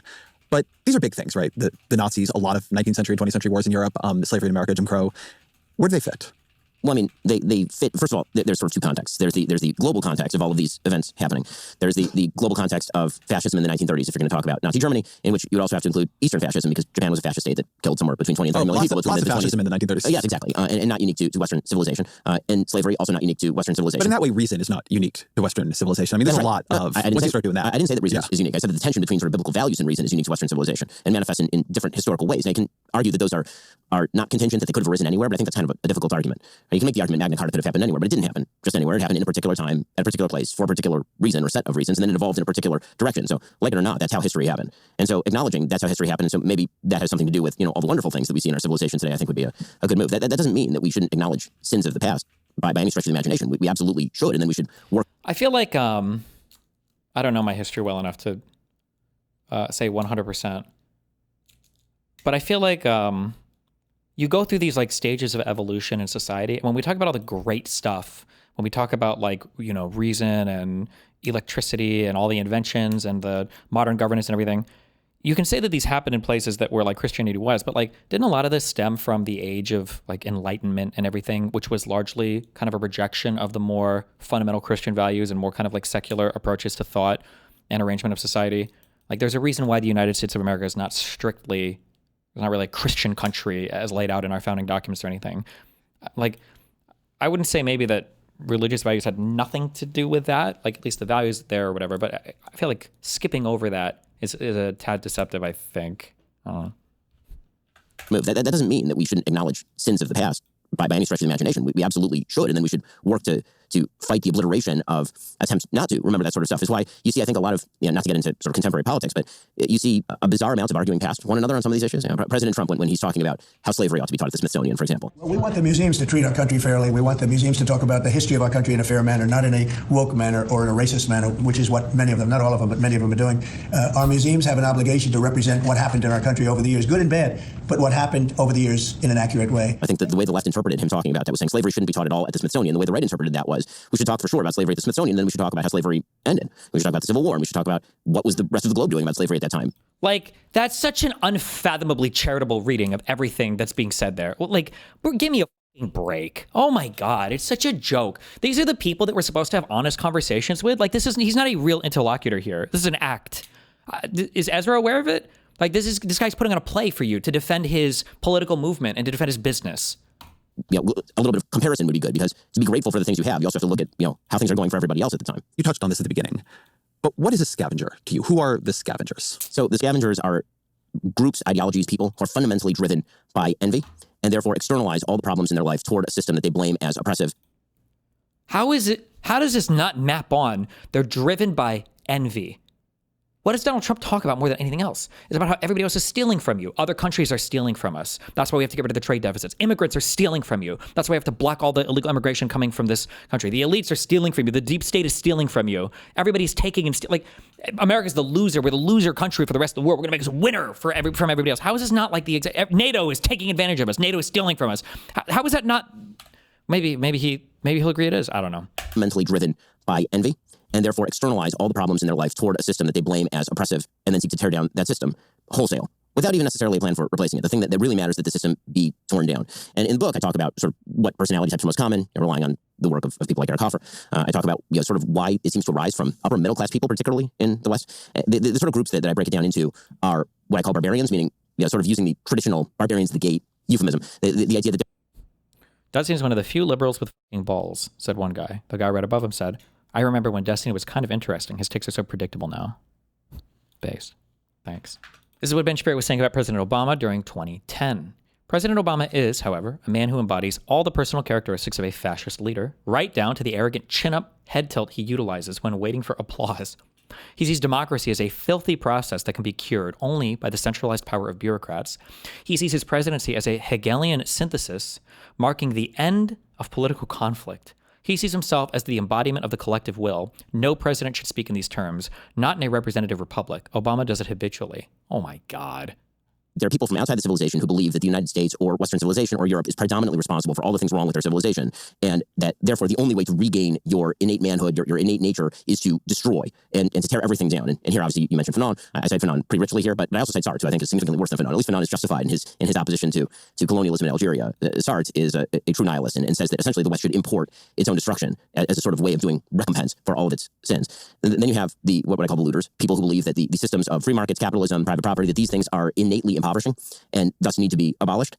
And whatever it takes to abolish it, you should do. I mean, one of the characteristics of scavengers is the willingness to wink, nod, or participate in violence. The idea is that the systems are so oppressive that violence itself is justified. This is truly a scary thing that's happening in American politics, is the widespread justification for actual acts of violence that have been happening. In the book, I used the case of Luigi Mangione as a sort of example, par excellence of this. And then you have what I call bletchers, people who believe that not that people ought to be able to order their lives in a wide variety of ways in terms of their sexual behavior, but believe that traditional institutions like family and church are somehow a threat to them doing this, that there's a sort of indoctrinative. Ezra usually keeps things chill on his show, though, right? Like, not debate-oriented. I'll give him a pass here. Yeah, but that's the issue, is that people like this guy is a scavenger, is a leech, is a parasite on U.S. democracy. The issue is you bring people on like this who lie to your face, who lie to the audience, who say insane, unhinged shit constantly, and then they come on here and they give you the dumbest, the most bad faith analysis, the worst reading of history. They lie about things that they themselves have said, and then we're just supposed to, like, accept it as normal and equal? It's just supposed to be the same thing? Elements to traditional family, to church, and that those need to be abolished or fought or their influence minimized in order to recenter the marginalized. And so the center basically has to be exploded. And so you need to add Pasovic saying, "Shut up, Destiny," to the soundboard. Oh, that's what I randomly laughed at earlier. Wait, do you have a clip of that? So that explains the sort of bizarre example that we've seen of Queers for Palestine. And so why Queers for Palestine? The answer is not because, lesbian, gay, bisexual, transgender identifying people are going to be treated particularly well in a future, Hamas-ridden Gaza Strip. I think the idea is that the same civilization that is marginalizing you is marginalizing these people, and therefore you have to get together in a coalitional fashion in order to take down that civilization. I mean, you've been talking about the omnicause on the left, but there are parts of your scavenger chapters where the people you're naming are on the right, Tucker Carlson, Andrew Tate, and there are streams of the right that are grievance-oriented, streams of the right that I think offer a vision, at least of masculinity specifically, that differs quite a bit. That is destructive and tears things down, yes. Talk me through that. I mean, I think that the idea, again, is that this crosses party lines. I would say that the ideology of sort of resentment-driven politics, particularly in the economic sphere, tends to be more left-leaning than right-leaning. But when you're talking about the right, I do not mean this to be a pure right-left division. And when I criticize the sort of great conspiracy theory, as Karl Popper talked about, yes, there are people on the right who obviously are doing it. I mean, Tucker is name-checked in the book for this reason. The question that all this bears on, the purpose of this interview, the purpose of all questions that I've ever raised with Epstein, go back to one central question, which is who runs the world? Who's making the decisions and on whose behalf? I think that Tucker engages in an extraordinary amount of conspiracy theorizing these days because he has a belief that the United States has been fundamentally corrupted in some way, and that the only way to explain that fundamental corruption is because there are shadowy forces outside of his control who are not only manipulating you, but they are engaging in a sort of tacit brainwashing, right? A sort of mental manipulation. I mean, the book is largely written against reasons politics. This idea that you see a system, you don't like the system, it must be that the system is to fault. Whatever. I think that is a rather cowardly way of addressing issues. So, name some scavengers with power. Wait. I mean, the book is largely written against reasons politics. This idea that you see a system, you don't like the system, it must be that the system is to fault. I think that is a rather cowardly way of addressing issues. So, name some scavengers with power for me. This is also, remember how a couple of years ago I started saying, like, you need examples with everything? Because people can, like, give you so much theory and concept, and you're like, yeah, we agree on everything. Yeah, oh my God, yeah, that sounds true. I get it. And you're like, give me examples of what you're talking about. And then as soon as you start giving examples, you're like, oh, wait a second. Wait, I was following you, but now every example that you're giving feels like the exact opposite thing that I was thinking of. All right. What are some examples of these scavengers? Pressing issues. So, name some scavengers with power for me. I think that by political, I would say that Joe Biden's willingness to open the border is an element of scavengerism. Willingness to open the border. The asylum laws were on the books. You would have to change the process, unless you just want to rule via executive order, I guess, which is all Donald Trump is doing, is declaring emergencies everywhere and using executive order. Open the border. Yeah, that America somehow bears some sort of bizarre blood guilt that requires us to keep our southern border open. Do you think that Biden believes that? Oh, fuck. Oh, shit. Was Candace right? Is this guy like a Mossad fucking prop? Is this the Jews trying to fuck our brains over? Do you think that Biden was thinking, yes, we need to open the border to infinite asylum seekers so that America can be punished for its crimes of, what the fuck are you talking about? Oh, this is it? This is all that's left now for American political analysis? Is this what Germany and Italy and Japan and all the crazy countries, this is what it looked like before the end? This is just what all the conversations are about? There are no more. Why weren't the asylum laws abused as much before Biden? I think it was a combination of factors, but I think the big one was when I think it was Alex something, fuck, it was a Cato dude who I wrote an article on this. But I think the thing was, generally, you can't abuse the asylum process, because if you come up and you claim asylum, they'll give you a slip, and then you'll go to a court, and if it's a bullshit claim, then they just kick you out. You're done. But the issue was, after COVID, there were a lot of people that didn't travel, not just because the border was more locked down, but also because a lot of people were sick. They didn't travel. After COVID, there was a huge wave of people that tried to come back to the United States. And then when that asylum process got clogged up, what happened was, well, the laws on the books say that if somebody comes here, they try to seek asylum, and we don't have the space to hear their claim. Well, if they're seeking asylum, you can't just send them back from where they're seeking asylum from. So you issue them a slip, basically. You say, okay, well, come to court. And at some point, basically, people realize, like, oh, the system is hella backed up. If we just run to the U.S., claim asylum, we can basically just stay here indefinitely. And that catch and release stuff, that was like, these were laws on the books. You can argue, if you want to say a failure of the Democratic Party was not getting to that problem soon enough, but by the time they did get to it, and there was legislation on the table to address it, the Republicans ended up shooting it down because of Donald Trump telling them not to, even though it was a Republican-authored bill. And then we haven't done anything really about it since. Like, Trump's in office, and he's managed to curb a lot of the people coming in, I guess, by just enforcing the border with executive order. But we have no immigration legislation. We haven't reformed significantly any part of the system. It's just going to sit here because I don't even think it was as big of a problem as they ever said it was. The number of illegals that came in grows it's so funny, actually, I guess, because I used to say this when I would argue with people, right? Okay, let's say 1 million illegals came in. Do you know if that's true? What about 10 million? What about 100 million? You really have no idea, right? Well, initially, it was 15 million illegals, or 10 million under Biden, 15 million, 20 million. The last I heard Trump talk about it was yesterday or the day before. He said 25 million? How many, 25, 30, 50, 100 million? Was it actually? I don't know, right? The number doesn't matter, because this is like an illusory problem. Just like every migrant caravan was going to destroy the United States, just like illegal immigrants are destroying the United States. Like, apparently... Scavengerism, the idea that America somehow bears some sort of bizarre blood guilt that requires us to keep our southern border open, to just allow in millions and millions of people. I think that's driven by You think it, for Joe Biden, was driven by blood guilt? Thank you for at least bringing this up. Please don't let him just answer this and walk away. That's an insanely unhinged statement to make. But it's all normal now under Trump, I guess. Oh, God, please don't let him say, well, not Biden, because he wasn't really running it. I'm talking about the deep state. He wouldn't say that, right? I think that for a lot of the left, that was, I don't know who was president during the Biden presidency. Fucking loser. What a fucking loser. God, this guy's such a predictable, cucked loser, dude. I hate him so much. I hate all these the Donald Trump. I don't even know if he's alive right now. This motherfucker could die and they'd hide it for a week, okay? They've already lied about his medical record. They lied about every medical statement they put out about him. Apparently he was super healthy, not even overweight. And the only issue was the scar on his whatever ear from the gunshot that whizzed by him, supposedly, apparently. Meanwhile, we look at this motherfucker's ankles. They're larger than Rosie O'Donnell's. And then this guy, he has chronic venous insufficiency or whatever, by the way. Chronic condition, long term. Oh, okay. This guy's getting IVs to the hand because the veins in his arm are apparently so fucked up. Oh, but not actually. It's actually just him shaking a lot of hands from people. That's why the bruises are there. Like, they've lied. Now he's on he's on Advil. He's on all these other blood thinners and everything. Why? Does he have congestive heart failure? Is he stroking out? Half this dude's face is dropping like this guy's having strokes on the weekly. I don't think Biden was running the office, though. Donald Trump hasn't been able to explain a single executive order that he signed. It's explained to him by the staff that walks up and hand delivers it to him, and then they explain it to him as he sits there and he nods off in outer space. Sorry. It's just tiresome. It's boring and tiresome, right? Like, even with a conservative framing, even under a conservative framing, there is an interesting conversation that could have here, that the left's inability to directly confront the more toxic aspects of their voter coalition has rendered them incapable of sufficiently addressing problems at the border. And Biden was probably too afraid of angering some part of his base to tackle the immigration problem, that he kicked it down the road too long, and conservatives capitalized on it, right? You could even frame that in a conservative, beneficial way, but he can't do that because he has to live in fantasy land with Donald Trump and the rest of the loonies he's cast his lot in with. Blood guilt? I think that for a lot of the left, that was, I don't know who was president during the Biden presidency. A lot of the left. Name your person. Yeah, exactly. No, I don't mean it like that. Thank you. Oh, no, he's not going to say, oh, God. I thought Ezra was going to be based. for a second. I thought he was going to say, hey, instead of just saying some random person was running the office, who do you think was in charge then? Name it. Name the person. Who was in charge? Who? Kamala? Was she in charge? Was it the AG? Was it who? Name the person. I mean, I know the Biden administration pretty well. And what do you think I'll ask you, what do you think was the ideological drive for leaving the border open? Look at how Ben retreats, right? Like retreats like a coward We went from it was Biden to it was somebody I don't know who was running it. Who? It was the left. Who? The ideology. Look at how weak the claim is that we've retreated all the way back to is now.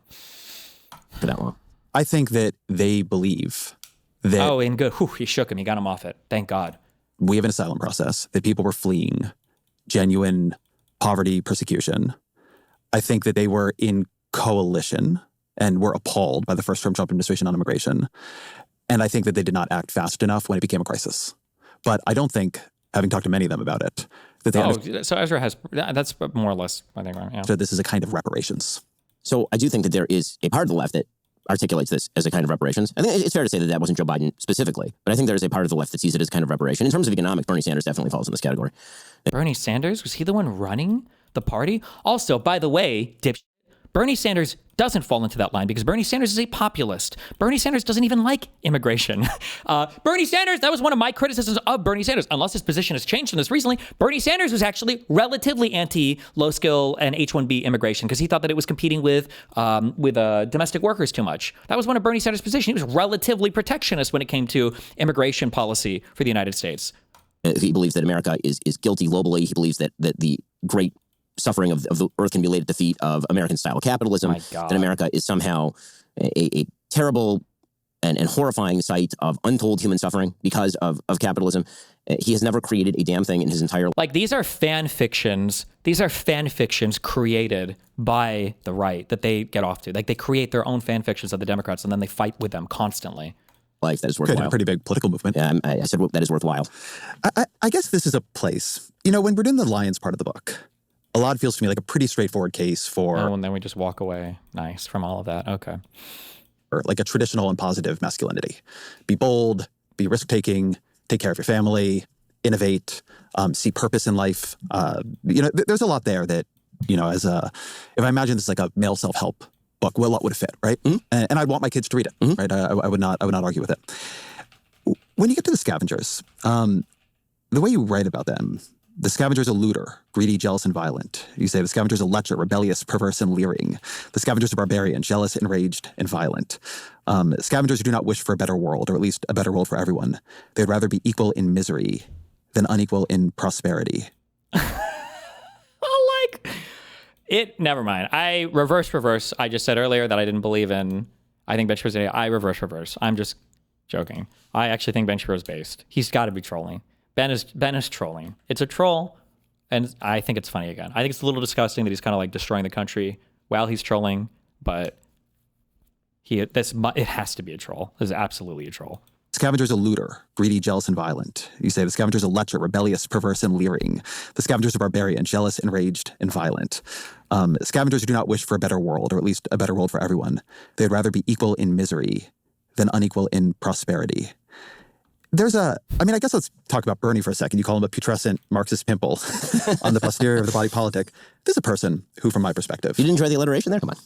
This is a person who, as I see him, has really devoted his life to trying to make the situation of people in the working class or in poverty better, right? He believes that the billionaires and the millionaires have too much. And... Well, not only the billionaires, right? Once he became a millionaire, that disappeared, but sure. And that people should have health care. That should be a right.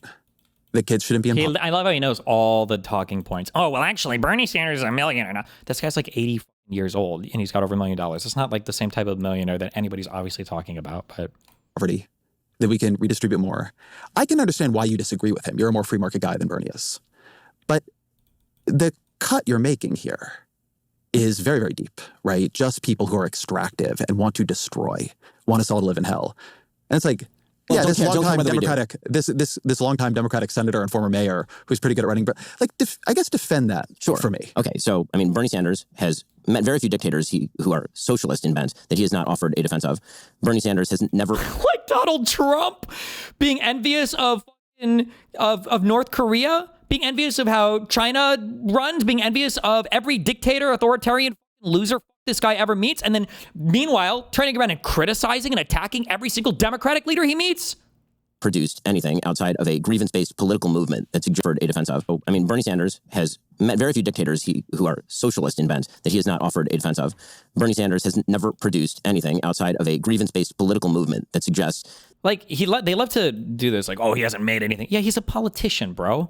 What do you mean? Like, people that go to work in politics are not necessarily the same people that are like business people. Like, Donald Trump's production of stuff has amounted to basically a reality TV show. All the rest of his brand sucks shit.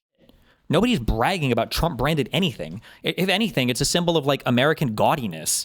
Like, nobody was bragging about eating Trump steaks or saying like, oh, well, if you want to have like the nicest, best looking, coolest place, Trump Tower is like one of the finest stuff. Like, it's just like gaudy, gold emblazoned everything. He's doing it now with the White House. It's the obsession with wealth and flashiness and ugh. Stay where I am on what Bernie wants, right? Because what you're describing in terms of he's never produced anything outside of politics. Well, okay, politicians produce politics. That's their job, right? Many politicians on the right have not started large businesses. So that doesn't cut. Not to mention Donald Trump inherited everything from his daddy. He has not produced job growth. He has not produced a more productive base of citizenry. He has not produced public policy that has resulted in anything of measure. He has not been a co-sponsor on a major bill his entire career. He has sat outside the political system and bitched about it for literally... I watched him like, Ezra should throw this right back in his face. These are good criticisms of Bernie Sanders. But I thought earlier you said that Bernie Sanders was like the guy to represent the Democratic movement. But now you're saying he hasn't co-authored any major bills? He hasn't represented any large thread of thought in the Democratic movement? I thought earlier Bernie Sanders was like the go-to here for a good representation of the left. No? Had huge amounts of things to various bills. I mean, I covered the Affordable Care Act very closely. Are we now going to pretend that Bernie Sanders is a wildly powerful legislator? Because he was always for someone on the left. He was always somebody his entire career. He was always somebody who was very good at working to get his amendments into bills. I don't want to try to convince you to like Bernie Sanders. What I'm trying to do is match up like the guy who got a bunch of funding for community health centers. Hold on a second. To this division you are creating in the people who just want to suck dry. Oh, Ezra brought Bernie up. You're right. I'm sorry. My bad. Ben Shapiro brought up Mamdani, who is even more of a outer perimeter figure in the Democratic Party. My bad. Like, you don't see anything of value in the way he understands, people I think you would see sympathetically as suffering, as deserving a higher minimum wage, as deserving healthcare when they can't afford it. To you, he is just an enemy of Western civilization. Yes. And the reason I say that is because, again, I think that the easy part of all politics and all of human life is to find the places where you think that life has been unfair to people, because life is sometimes unfair to people. The question is how you direct that. Has he directed that toward actually building better systems? Or has he spent his entire career yelling at people who have become wealthy? Has he maligned them as morally inferior for having developed wealth? Has he decided that there is a class of people who are the great exploiters in his moral narrative and who must be torn to the ground? Billionaires shouldn't exist. I have a question. When you cross that $999,999 mark, is that when you become evil? Like when exactly is that barrier crossed? I think you could not become evil. You could just have a high marginal tax rate. Well, but that's not the case he makes. That's not the case he makes. He makes the case that you are a moral inferior if you're a billionaire. Let me read you something J.D. Vance said to my colleague Russ Douthat in 2024. He said, the people on the left, I would say, whose politics I'm open to, I'm here as J.D. Vance, it's the Bernie bros. But generally center-left liberals who are doing very well, center-right conservatives who are doing very well, I think that's actually you and me, have an incredible blind spot about how much their center-right conservatives who are doing very well, I think that's actually you and me. Oh, he's saying he's the center-left liberal, or he's the center-right conservative, right? Have an incredible blind spot about how much their success is built on a system that is not serving people who they should be serving. Is J.D. Vance, at least this part of J.D. Vance, a scavenger? That ideology is a scavenger ideology. Yes. That is a grievance-based politics that is not rooted in... Gross. But generally center-left liberals who are doing very well, center-right conservatives who are doing very well, I think that's actually you and me, have an incredible blind spot about how much their success is built on a system that is not serving people who they should be serving. Is J.D. Vance, at least this part of J.D. Vance, a scavenger? That ideology is a scavenger ideology. Like, this is the entire ideology of, arguably, this applies so cleanly onto the anti-globalist ideology, no? That there are some people that get wealthy off of globalist policies, but it's not serving the American public, or at least sections of the American public that have been left behind or forgotten by globalists. Like, yes, that is a grievance-based politics that is not rooted in reality, and it is directly at odds with the lion version of J.D. Vance, who wrote Hillbillyology. Oh, he's not been that guy for a long time. I'm aware of that. So J.D. Vance is a scavenger to you? Well, I think that's valuable for me to understand, like how you're I think that I think that his economic philosophy as articulated there, and again, he's given a lot of different messages to a lot of different people about economics, right? Sometimes he's a Peter Thiel innovator, and sometimes and a crypto bro innovator, and sometimes J.D. Vance is we need to ensure that Elizabeth Warren's economic plans are implemented, but from the right. And so, again, I'm not going to be inconsistent about this. If I'm condemning Bernie Sanders' economics, if it comes out of the mouth of J.D. Vance, then it's the same economics. So can an economic system be unfair structurally? Well, I mean, it depends, of course, but I don't know why that would be the case with a private property system in which people own the fruits of their labors. There's all kinds of ways a private system could be unfair. Well, I mean, sure. Markets are shaped. I mean, come on, we're not. What is this? Why, he sounds like well, economics. So can an economic system be unfair structurally? Well, I mean, it depends, of course, but I don't know why that would be the case with a private property system in which people own the fruits of their labors. Like, this is like a 4-year-old. I don't even know if I was this retarded reading Ayn Rand in high school. Like, everybody's not born, like, we could do this from a race realist perspective, right? That not everybody's even born with the same capabilities biologically. So is it necessarily fair that some people right off the bat, might be more qualified for some work that just happens to be more economically productive than other people? We could do this from an inheritance perspective. Is it fair that some people may be born with a lot of money and other people aren't born with any money, don't have the same opportunities? We could do it from a geographic perspective, that some people might be born in areas where they have more opportunities versus others that are born in more areas where they don't have the same. Like, we can do this from, there are so many different obvious assertions that you can make that even in the most free market capitalist system ever, there are certain people that have obvious advantages and disadvantages through no fault or contribution of their own. There's all kinds of ways a private system can be unfair. Well, I mean, sure. Markets are shaped. I mean, come on, we're not in crude econ 101 here. We create patent systems that create government enforced monopolies. I mean, I don't even like him saying Econ 101. Even in Econ 101, you would learn how stupid that statement is. Structured economy. Of course, but there's a difference between more and less fair. And it seems to me the least fair system is a centralized governmental system in which you pick winners and losers and or nationalize the labor of others in order to achieve your specific goals. Sure. You can be more or less unfair. But so your view is sort of basically So what do you think about the tariff regime that Trump has now implemented across literally every single country on the planet? Any politician, left or right, who says to people, listen, you're suffering. You don't make enough. You're working 2 or 3 jobs to get by or not finding jobs. And the reason is that you got screwed. We shipped your job to China. The trade deals were unfair, or the billionaires took too much, and now you've got just-in-time scheduling in a community that doesn't have a paper mill anymore. That whenever you sort of activate that sense that it's not your fault, it's their fault, that's scavenger mentality to you. I think, generally speaking, that is true unless you can provide very, very good evidence that there is a cause and effect relationship between the thing that you are blaming and the thing that is happening to the person. I think most of the time it's misdirection. So I think that when people suggest, for example, that manufacturing is going to come back to the Midwest if you just tariff China hard enough, and that's not going to victimize consumers on the other end who are going to be paying more, then yes, that is a grievance-based politics. That is an envy-based politics. And listen, envy can go really far in politics. Envy is a great way of doing politics. It really is. The hardest thing in politics is to say the thing that no one will say, which is, my job is to basically get the obstacles out of your way so that you can succeed or fail on your own merits. And if you fail, that ain't always everybody else's problem. How do you understand the pitch Donald Trump, over the course of his career, his political career, I should say, made to his voters, right? Because I would say a real way that he differed from Mitt Romney was that he came and said, you got screwed. Yes. And so I think he's wrong, but yes. And so Trump he pulled the right into a scavenger mentality? I think with regard to sort of a populist economics, yes, sure. You seem pretty positive on him a lot. Sure. To feel that way. Sure, well, I guess. I mean, like you voted for him in 2020 and 2024. Yes, you campaigned for him in 2024. Right. So I'm happy to explain my evolution. I didn't vote for either candidate in 2016. I voted for him in 2020. Yes. I campaigned for him in 2024. Yes. But that doesn't mean I agree with him on everything. I am not. I actually want to be super clear. I understand your evolution is interesting, right? I don't want to do a gotcha interview with you. I'm actually tracking it because I think it is important to understand you to understand the right. The reason I'm actually surprised to hear you say some of this isn't that I couldn't map it onto the theory of the book, but that the way you write about scavengers in the book, it's so vicious, it's so subhuman.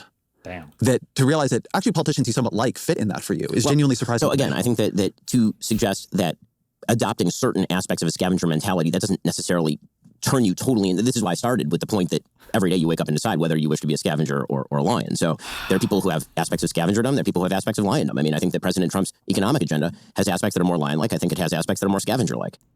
Like, can you make it notice the nuance, right? The selective nuance, right? Bernie Sanders was just bad. full stop.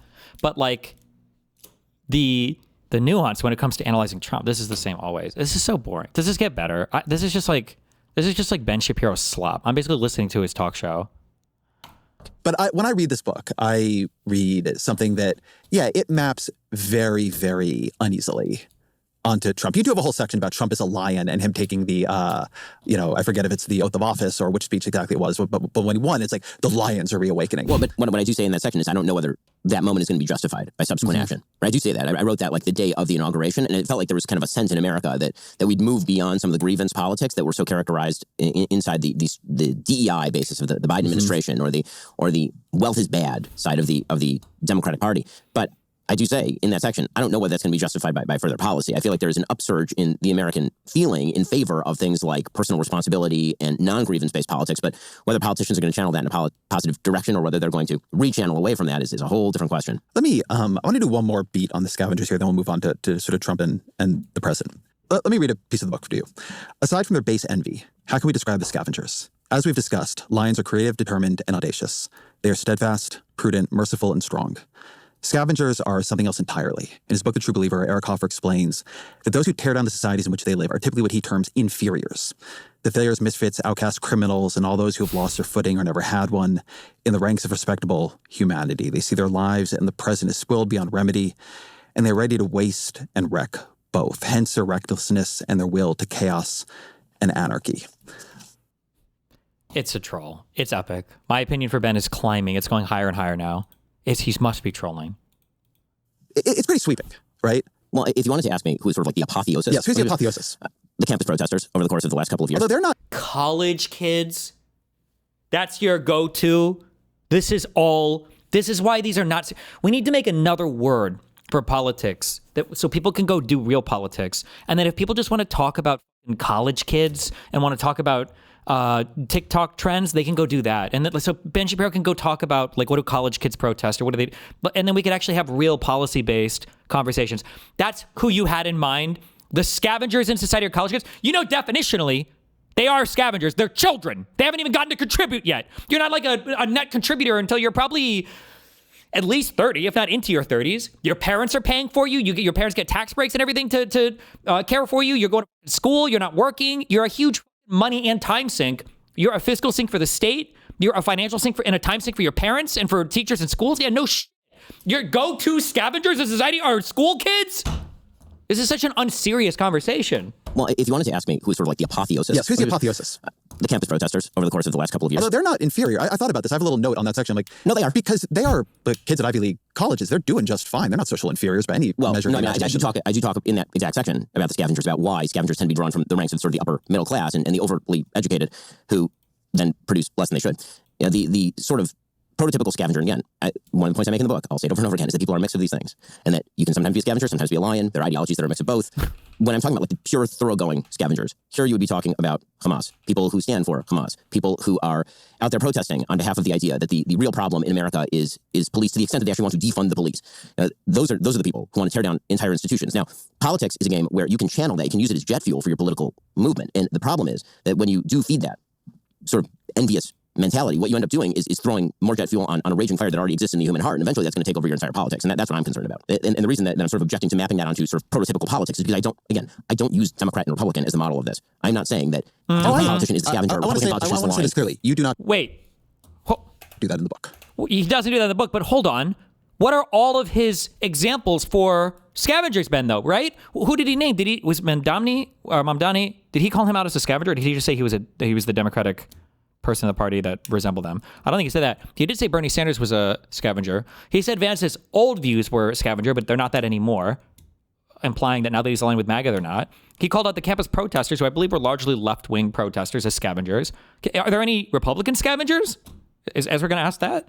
At the same time, there's very little, I would say, effort to cross the empathic chasm sometimes to the people you are describing as scavengers, how they would see the world that way, how, in fact, in seeing the world that way, there would be a boldness, there would be an effort to change things for the better, to protect their family, to protect their community, right? How protesters, even the ones you don't like, often understand themselves as standing up for someone who actually needs someone to stand up for them. AOC and Bernie Sanders really thinking, like getting up in the mornings, or on Mamdani, how I see them, getting up in the morning and really feeling like there are people out here working their asses off, not able to make ends meet, and like they need people in power to stand up for them. And some of the, like, I actually thought the weirdest part of the book to me, the part that was the most striking when I got to it, was when you quote Nietzsche on Judaism, right? And you say this is an incorrect interpretation of Judaism, but you quote Nietzsche writing, "It was the Jews who, with awe-inspiring consistency, dared to invert the aristocratic value equation, good equals noble, equals powerful, equals beautiful, equals happy, equals beloved of God, and hang on to the inversion with their teeth, saying the wretched alone are the good, the poor, impotent, lonely alone are the good, the suffering, deprived, sick, ugly alone are pious, alone are blessed by God." And now you disagree with Nietzsche that that's the right interpretation of Judaism and then ultimately of Christianity. And I also think that it's an immoral view of the world. Right. This is what I want to get at. That I do not think that poverty somehow creates value in humans more than riches create value in humans. What you do in the world is what makes you a good or a bad person. I agree with that, actually, right? I both understand that and agree with that. And that's why I say that Nietzsche's wrong, by the way, because the Bible explicitly says you're not supposed to favor the rich or the poor, right?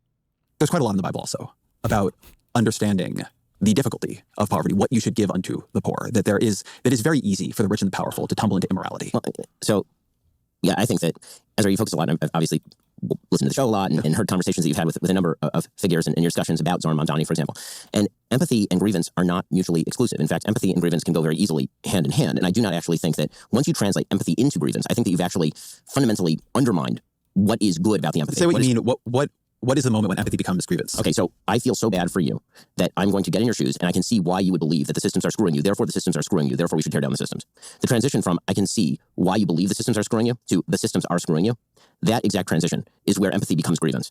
And there's good social science to suggest that actually empathy makes for some ugly politics if in fact you spend all of your days on empathy because you end up empathizing with one group at the expense of another group. There's a difference between sympathy and empathy. I would hope that everybody in politics has empathy, but I think it's perfectly empathic to say, yes, you feel that something bad has happened to you, your life is not what you want it to be, and now you need to realize that the only person who can get you out of this situation is you, and you need to start making really good, solid decisions with your life. And in fact, that message is much more likely to lead to success than the message that I alone can say, which is something President Trump said, or any other politician who says, I'm going to come in, I'm going to clean up the entire system for you, and now the system will be oriented toward you personally, and magically, your job is going to come back, or magically, you're going to be more prosperous, or magically, somebody's going to take care of your healthcare in a way that they didn't before. Like that is a cheap political tactic that is rarely fulfilled in real life. It's interesting. I understand you much more as a man without a party than I did coming into this. Because I think if you look across... What? He's defends Trump on everything. Ben Shapiro's advice here would be good if he was a fucking life coach. But if you're designing policy, you never approach politics under the guise of...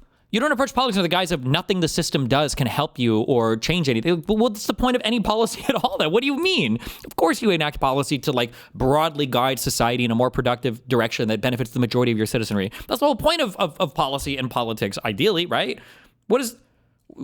Nobody, like what did the president say? You need to figure your own shit out. What did the attorney general say? We're not going to prosecute that guy. You need to figure it out yourself. Damn, what did the FBI say? We're not going to arrest that guy. You're going to figure it out yourself. Okay, fuck it. I'm going to go...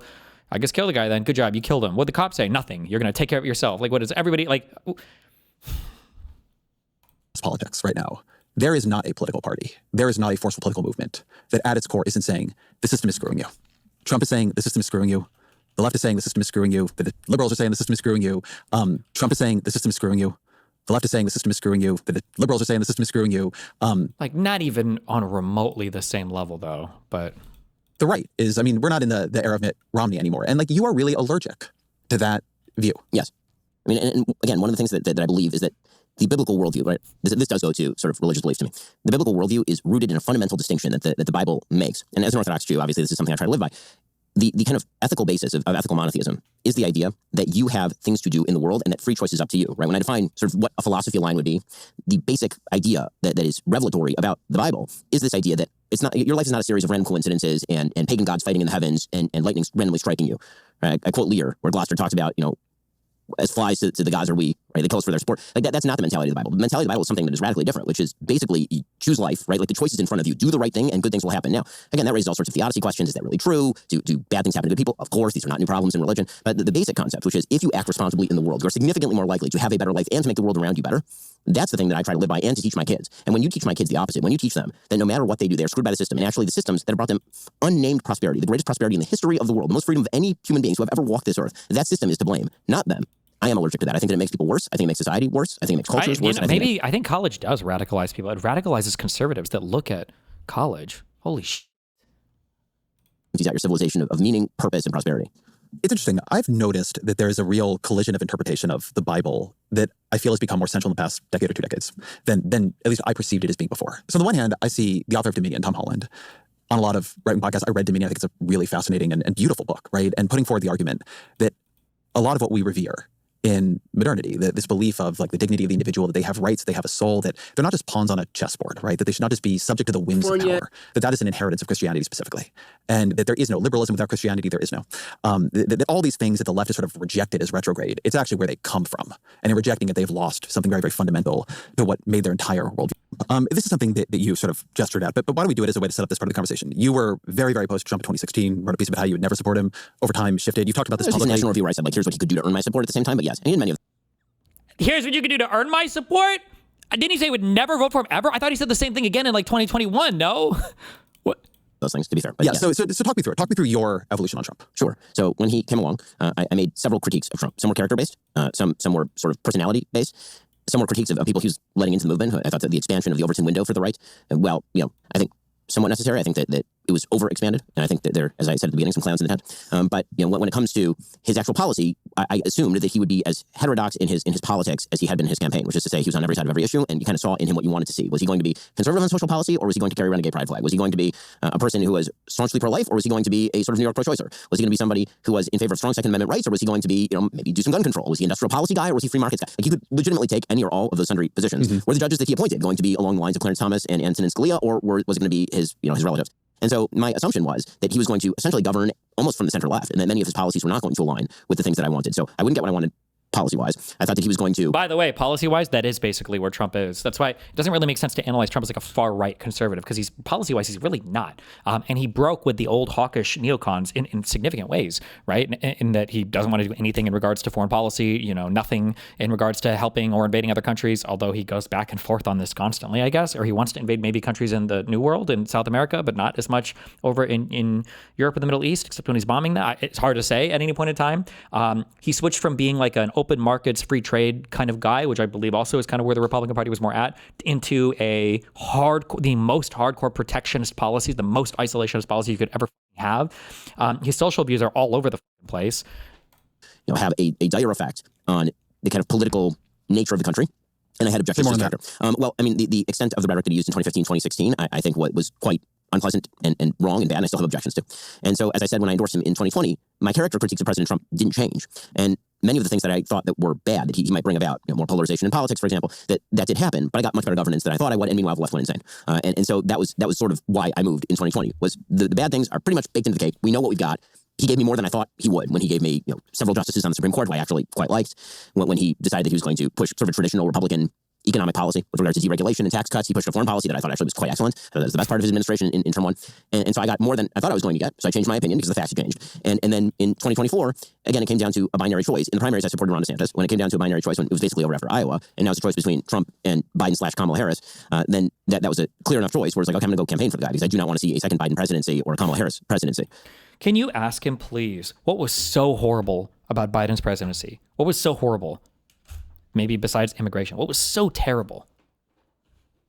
Is he going to ask that? Please, God. But I think that many of my underlying objections didn't particularly change. Where are you now? We're 7 months in. What have you liked? What have you not liked? So I think that his attempts to move more toward meritocracy and away from DEI in sort of federal policy and procedure is good. Yeah, the guy who's hiring Fox News hosts all over his fucking cabinet and installing them as prosecutors across the country. Really? That's the merit-based guy? Okay, what else? I think that what he has been doing on foreign policy is shockingly better than I thought that it was going to be. You mean where he's pulled zero concessions from either Hamas or the Israeli government, where they're continuing to fight with each other, despite the fact that he said he'd solve that on day zero? You mean, and Witkoff even bragged with Trump that they'd already gotten a ceasefire certificate before Trump even came into office, which I think is illegal, by the way. Or the fact that he said that Ukraine-Russia would be solved on day one, day zero, and it hasn't been, and Putin continues to make a joke out of it on the world stage. Like, what are these huge Donald Trump foreign policy wins where every single country hates us now because of these arbitrary tariffs that go on and come off constantly, where we're ruining our relationships with even countries like India and shit? Modi hates Trump because he's lying about ending wars, because he's putting all these random secondary tariffs on other countries. Like, what is the foreign policy W that we're looking at here? I think that what he has been doing on foreign policy is shockingly better than I thought that it was going to be. I was one of the few people on the right who consistently took the position that we ought to continue supporting Ukraine, for example, and he came around to that position. Where's the lav clip? Sometimes I just lie and it just comes out and I just lie. That maintaining support for Ukraine is a good thing. Obviously, I'm very pro-Israel. I like his Israel policy quite a lot. I think that when it comes to his terror policy, I've been openly and vocally anti. When it comes to things like industrial policy, in which we're taking stakes in Intel, not a fan.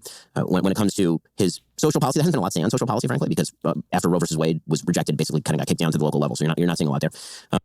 Oh, we have nothing to say about the weaponization of the Department of Justice. We have nothing to say about executive orders being written targeting law firms and rescinding security clearances from people that we don't like. We have nothing to say, well, Pambani's recent stuff, I guess we wouldn't have anything to say about the invoking the Alien Enemies Act to accelerate deportations of people, the invocation of national emergencies everywhere in order to give him unlimited power to rule from the executive branch. Nothing to say about any of that.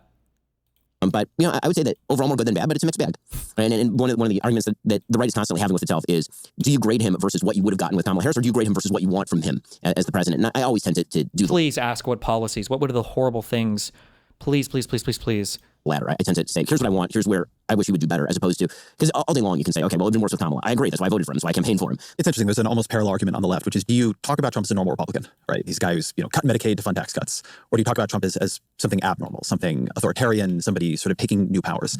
This is something that at other times you've been very, very alert on. You read about Barack Obama, that he's a man who embodies all the personal characteristics of a fascist leader. You said about Biden that he is an aspiring tyrant, held back only by the strength of our constitutional structure.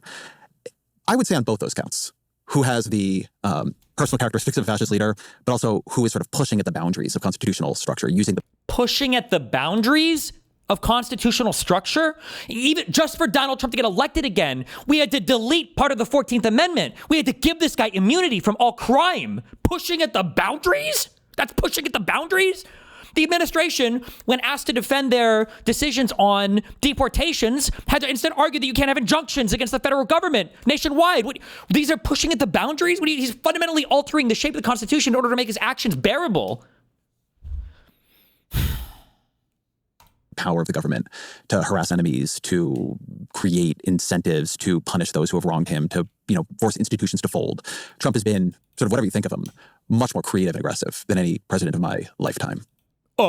Actually, I don't think about that at all. What about when Biden told everybody that they had to take their kids and get trans vaxxers in their dicks, and then shut down schools for 100 years, and then forced everybody to go and drink trans COVID vaxxers? And then what about when they locked down the whole country and ruined the economy and forced everybody to get vaccinated, and were anti-DEI? I'm not sure he's been much more creative and aggressive than any president in my lifetime. It depends on the sector. It's so unbelievable, dude. I'm old enough to remember in 2009 when Barack Obama called bankers on the carpet and said, I'm standing between you and pitchforks. On the left. What is the comparison? What? Oh, what is he talking about? What? That was widely understood as him saying, listen, you guys should support reasonable financial regulation because I am trying to keep these people from coming for you. And that was actually true. Well, the other way to read that is as a tacit threat, which is how you would read it if it came from Donald Trump's mouth. This is a joke. This is bad faith. Does Ezra realize that he's getting led around? He's getting this is a I don't know. It's like you're chasing a toddler around a room or a chicken, around the coop.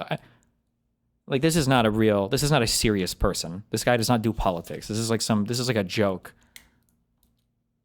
Actually true. Well, the other way to read that is as a tacit threat, which is how you would read it if it came from Donald Trump's mouth. If Donald Trump said to a corporation, I'm standing between you and the pitchfork, sign on the dotted line, you would read that in the way that Because the difference, Ben, is that Donald Trump is the one that's fomenting the hatred in the United States against everybody else. Barack Obama came in after a collapse of the worldwide financial system, where universally everybody saw Wall Street and the big banks as the ones who made off with most of the money. The difference is that Barack Obama walked into a situation where the world financial system collapsed and everybody viewed it as Wall Street greed, whereas Donald Trump is telling everybody that the election was stolen in 2020. Donald Trump is making shit up to get people mad. Barack Obama is coming in trying to clean up after Bush. I'm reading Barack Obama. I think I'm more interested in the things he's actually doing. Dude, he shouldn't even let him get away with that. Right. There's an old thing about Trump, and the thing people said about I said before, this is the thing people said about him the first. guardrails will hold, right? And they have. I hate my life. I can't let, dude. How much longer? I'll let you a little bit more of this. I can't. This is mine. This is like brain rot memes. I'd rather just scroll Instagram Reels. It's about as informative. The way that the analogy that I've used about President Trump before and his sort of tendency toward executive power, which has been, to be fair, a growing tendency across all presidencies. Everyone's done this. Administrations of both parties over the course of the last 20 years minimum. What is the comparison, by the way? Hold on. Executive orders signed so far by Trump. How many? In 2025, is there a list somewhere? Or can we just get like a number?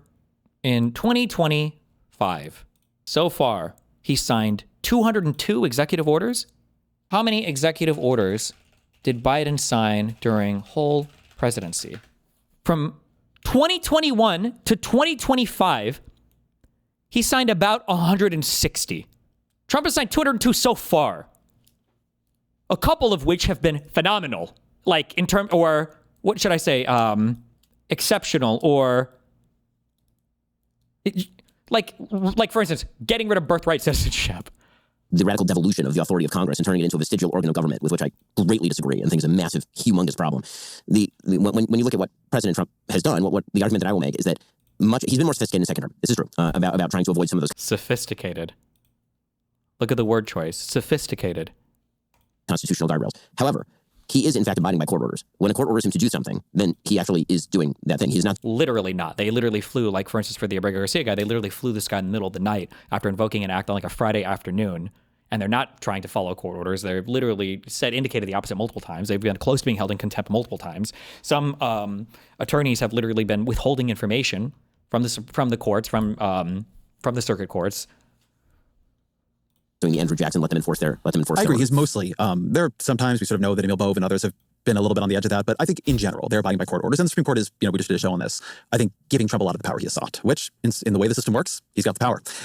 I am a little bit surprised though to hear you say that this is all, equivalent to the way say Obama used the executive branch. I mean, the pen and the phone. It's not just pen and the phone. It's like you look at the way he's gone after individuals who offended him from his first term. John Bolton, Adam Kinzinger, like Liz Cheney. Removing the security team from Mike Pompeo. Removing the security team from John Bolton, Adam Kinzinger, like Liz Cheney. Removing the security team from Mike Pompeo. Removing the security team from Mike Pompeo, or for that matter from Anthony Fauci, right? Using deportation as a tool around speech, not just as a tool around immigration. Well, I think all these are different policies and lumping them all together. They are different policies, but what I understand them all as being is a singular approach to power. Well, I will wildly disagree on the second part, and I will agree. Oh, of course. Oh, yeah. Okay. Now my inner Candace Owens is coming out. Oh, for the Israel defense.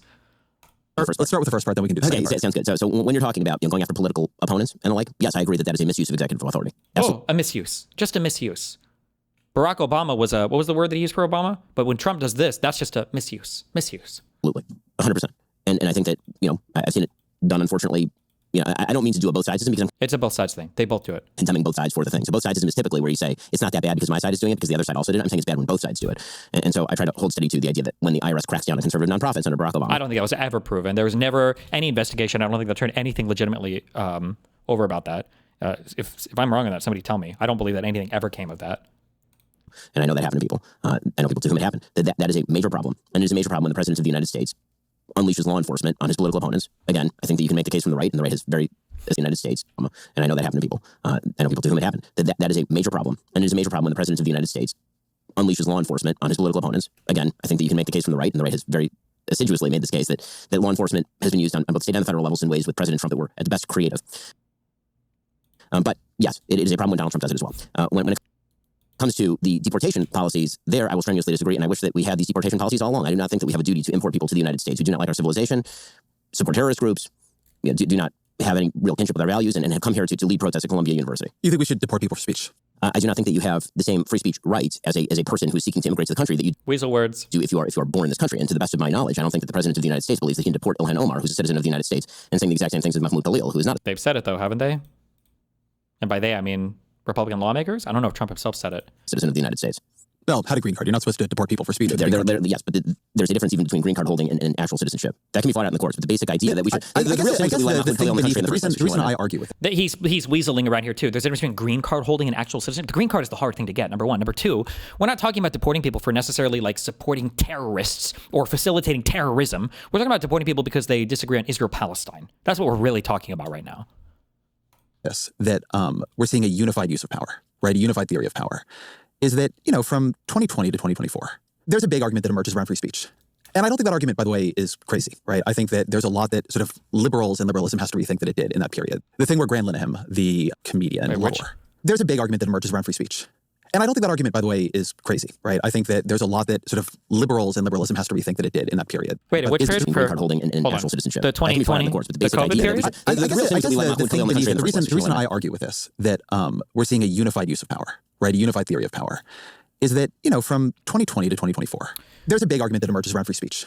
And I don't think that argument, by the way, is crazy, right? I think that there's a lot that sort of liberals and liberalism has to rethink that it did in that. You should never, ever give ground to that against fascists like Ben Shapiro over here, who have no problem with the government, with Donald Trump trying to literally deprive people of their speech because they don't like their opinions, versus a government that there's two key elements here, okay? One is that a lot of the bad speech here, and Ezra even just up. He said 2020 to 2024. A lot of these speech restrictions or curtailments happened under Donald Trump. Number one. Number two, a lot of these speech restrictions happened due to private companies deciding to do it, right? It's not like Trump was telling Google or Facebook they needed to ban people for things. And number three, a lot of these restrictions were happening because people genuinely were trying not to let the country be destroyed, right? You had Cambridge Analytica where people's analytics were being dug and information was being, gone through with a fine-tooth comb to target voters in ways that never should have happened. You had all of the Russian intrusion that people, before they got brain broken, saw that there were foreign enemies trying to significantly manipulate or influence our election system. You had so much information going around about COVID, about vaccines, about so many things. There were a lot of people were like, okay, there's a lot of crazy shit out there. Like, how do we responsibly manage this, right? But most importantly, not only, okay, you can say they went too far, sure, not because they were all in lockstep conspiracy trying to deprive you of your freedom of speech, because remember, every single prediction that conservatives made about those curtailments were wrong. There were no permanent vaccine mandates. There were no permanent travel restrictions. There were no permanent lockdowns. There were no permanent powers granted to the government related to any of the quarantine or anything. There was no, and the restrictions on speech on platforms also never was permanent. Those all got walked back within a year or two. All those got walked back under Biden, under the Biden administration. Some of the harshest ones that were put under the Trump administration were walked back while Biden was president. It's not like they needed conservatives to come in and save the day. Platforms just decided on their own, okay, we probably cracked down a little bit too much on this. We're going to walk back some of the aggressive policing of our conspiracy on a lot of these social media platforms. Period. The thing where Graham Linehan, the comedian, who said a bunch of shitty tweets, but then got met at Heathrow by police, that's a problem, right? That's not how that should work. Also, remember, Twitter files, there was no evidence, for instance, that they said that the FBI and everybody was dictating to these platforms how to run their platform. That never materialized. And I think that, it is something that sort of we on the left have to answer for having, in some cases, been... I don't even know which thing Ezra Klein is citing there. Is that a thing worth looking into? He's usually not wrong on the facts. I don't know what he's referring to specifically. And I think that, it is something that sort of we on the left have to answer for having... in some cases been enthusiastic about things like that. Thing? Oh, why do we have in the United States? What? Okay. But in other cases, just decided to avert our eyes, right? If a bad thing was happening to a person we thought was bad, we just didn't talk about it, right? But there's a very principled defense of free speech, including speech you hated, right, on the right. And what I see happening with Trump is anything, people, institutions, that he perceives as threatening him. And in many cases, just speaking out against him or having investigated him or, participated in his impeachment proceedings, with Adam Schiff or something else, he is using what powers he has to go after them, alleging mortgage fraud or cracking down in a million... The mortgage fraud thing, which was totally fucking bullshit, by the way, which they publicized, but was total fucking bullshit. And the reason why he was attacking that person is because he wanted executive control over the Federal Reserve and the ability to set interest rates from the White House, okay, which is already crazy in and of itself. Ways on universities. The thing with the law firms, I think, was an example of that. I mean, when ISIS... The law firms is a better example than the universities. No, the universities is doing exactly what you guys said Obama and Biden were going to do the whole time. You guys said that they were going to try to control curriculum in the United States, that they were going to tell the universities what they were or weren't allowed to teach. That's exactly what Donald Trump did. It's a great example. You guys have to fire these people. You guys can't have these policies. You guys can't do these things. You're also going to rescind the funding from you. I'm going to defund your school. I'm going to make it so people can't get visas or whatever to come to school here. I'm going to make it so that you guys can't have any funding for federal student aid or whatever. We will probably sort of differ on what is motivating different examples, but what I see is a unified effort, right? Again, which goes back to counter-revolutionary tactics, right? This is, I think, in some ways a difference between being conservative and being counter-revolutionary. Say, this has gotten out of hand, this whole society, this whole place. And what we need to do is use the power of the state to change it, right? When Trump is up there saying that ABC and CBS should maybe have their broadcast licenses revoked, he sees Chris Christie on TV criticizing him, he says he's going to open an investigation. He's suing people over and over and over again. Every time they say something that he doesn't like, he's taking them to court constantly. He's making settlements with his best friends with these companies over and over again. To the bridge. It's different powers in different cases, right? They're being very, I think, creative. But it is, to me, extremely unified approach to how do you use the federal government to chill what people are willing to do. And by the way, as a reporter, right, we now have the experience, and many, many people in the profession have talked about this, of sources who are doing nothing wrong, who are just, they're just experts on a thing. I don't want to get quoted anymore. I don't want them to come after me, right? The chilling effect is there. It's happening. So I think that again, it turns... But Wait, you think that cancel culture was serious under Trump? You think these guys wanted to be canceled by college students? Do you know how scary it is to be the CEO of Google when the college kids start tweeting about you? Do you know how scary it is to be Elon Musk when the college kids are trying to cancel you? Both sides really quickly here, because it really does. But the chilling effect is there. What's happening? So I think that the Ezra should ask, is there a single fucking thing that you could condemn the Republican side for or Donald Trump for, right? Also, this whole conversation has, by the way, been emblematic of my issue with this making concessions to the right without them making concessions first. I don't know if Ben has made a single real concession this entire conversation. Ezra's made several, right? Like, if you were listening to this coming away from this, you didn't know fuck all that much about American politics. Sounds like Ezra's side is really. And maybe Ben has made some concessions, but for the most part, yeah, Ezra Klein, even he acknowledges that his side fucked up a lot and they need to reckon with a lot of really bad things that they've done. Again, it turns into both sides really quickly here, because it really does. But I lived through the Obama administration, and there was significant concern about the possibility they're getting an IRS audit. Like, listen to the comparison. Oh, like, under Donald Trump right now, they're fabricating charges to take people to jail. They did it with the Russiagate thing with Tulsi Gabbard, and they just did it with that lady who's a chair in the federal board, the Federal Reserve Board of Governors or whatever. They fabricated that she lied on some mortgage document, right? They fabricated that. They made that up, and then they recommended charges, or at least an investigation to DOJ, and they published all of it publicly. Talk about a chilling effect. And then what is Ben Shapiro's go-to example? What are you scared of? What did Obama do? What did Obama do? Again, it turns into both sides. He said he lived through it. What did he live through? What did he live through? Really quickly here. He lived through it. It really does. Okay, he lived through. I lived through the Obama administration. Yeah. And what happened? What happened again that you lived through? And there was significant concern about the possibility they're getting an IRS audit. Bro, get the out of here. It's actually so cocked. This is one of the most pathetic like. I have to be strong for Ezra to suffer through his worst.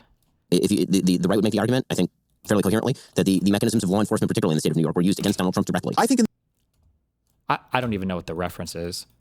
Oh, over the court cases or whatever that he got convicted for? The state of New York. That was actually true, right? The thing, I said this at the time, I didn't think that was a good case. I thought the case in Georgia was a good case.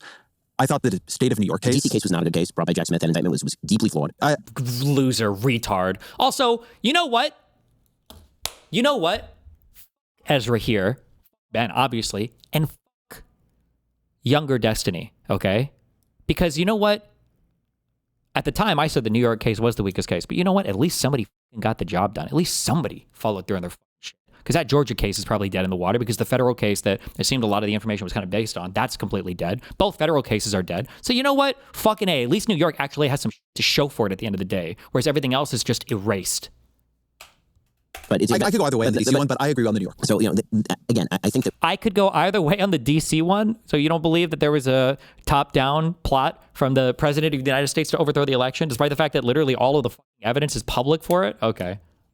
That when we talk about, and I've said it multiple times now, when we talk about the grand centralization of power in the executive branch, I think that the idea from some parts of the right is turnabout is fair play. This is this is the game that they play. If they can convince you that you've done it first, they have the right to do anything. That's always the game that they play here. And not to agree with that, but I also think that if there is a gun in the room and you forswear the use of the gun and the other guy's going to use it, then you look like a fool. And so what we really need to do is have an agreement to go weapons down. And instead what's happened is that it's basically politics is blood sport. Oh, it's like some bastardized version of the prisoner's dilemma that he's using, but somehow it doesn't apply to their side. I think that you're now getting this on pretty much all sides, and there's sort of a pendulum movement to politics that is incredibly dangerous. I mean, I think that, oddly enough... Like a pendulum movement from Joe Biden. How delusional. I want a debate cage match with Ben Shapiro for 3 hours, where we have to do facts over feelings. Let's both sides take 5 minutes to write down the authoritarian actions of Joe Biden and compare them to Donald Trump. It's going to be like 10-1 on this list, and the things he lists are going to be a fucking joke. Are you serious? A pendulum? Like Biden was as aggressively authoritarian as Trump was? My God. We could be living in an era where we see Donald Trump as holding back the thing that comes next. Meaning, I think... Like, we're casting him as the savior against executive overreach now? This is not real. This is not like a real conversation.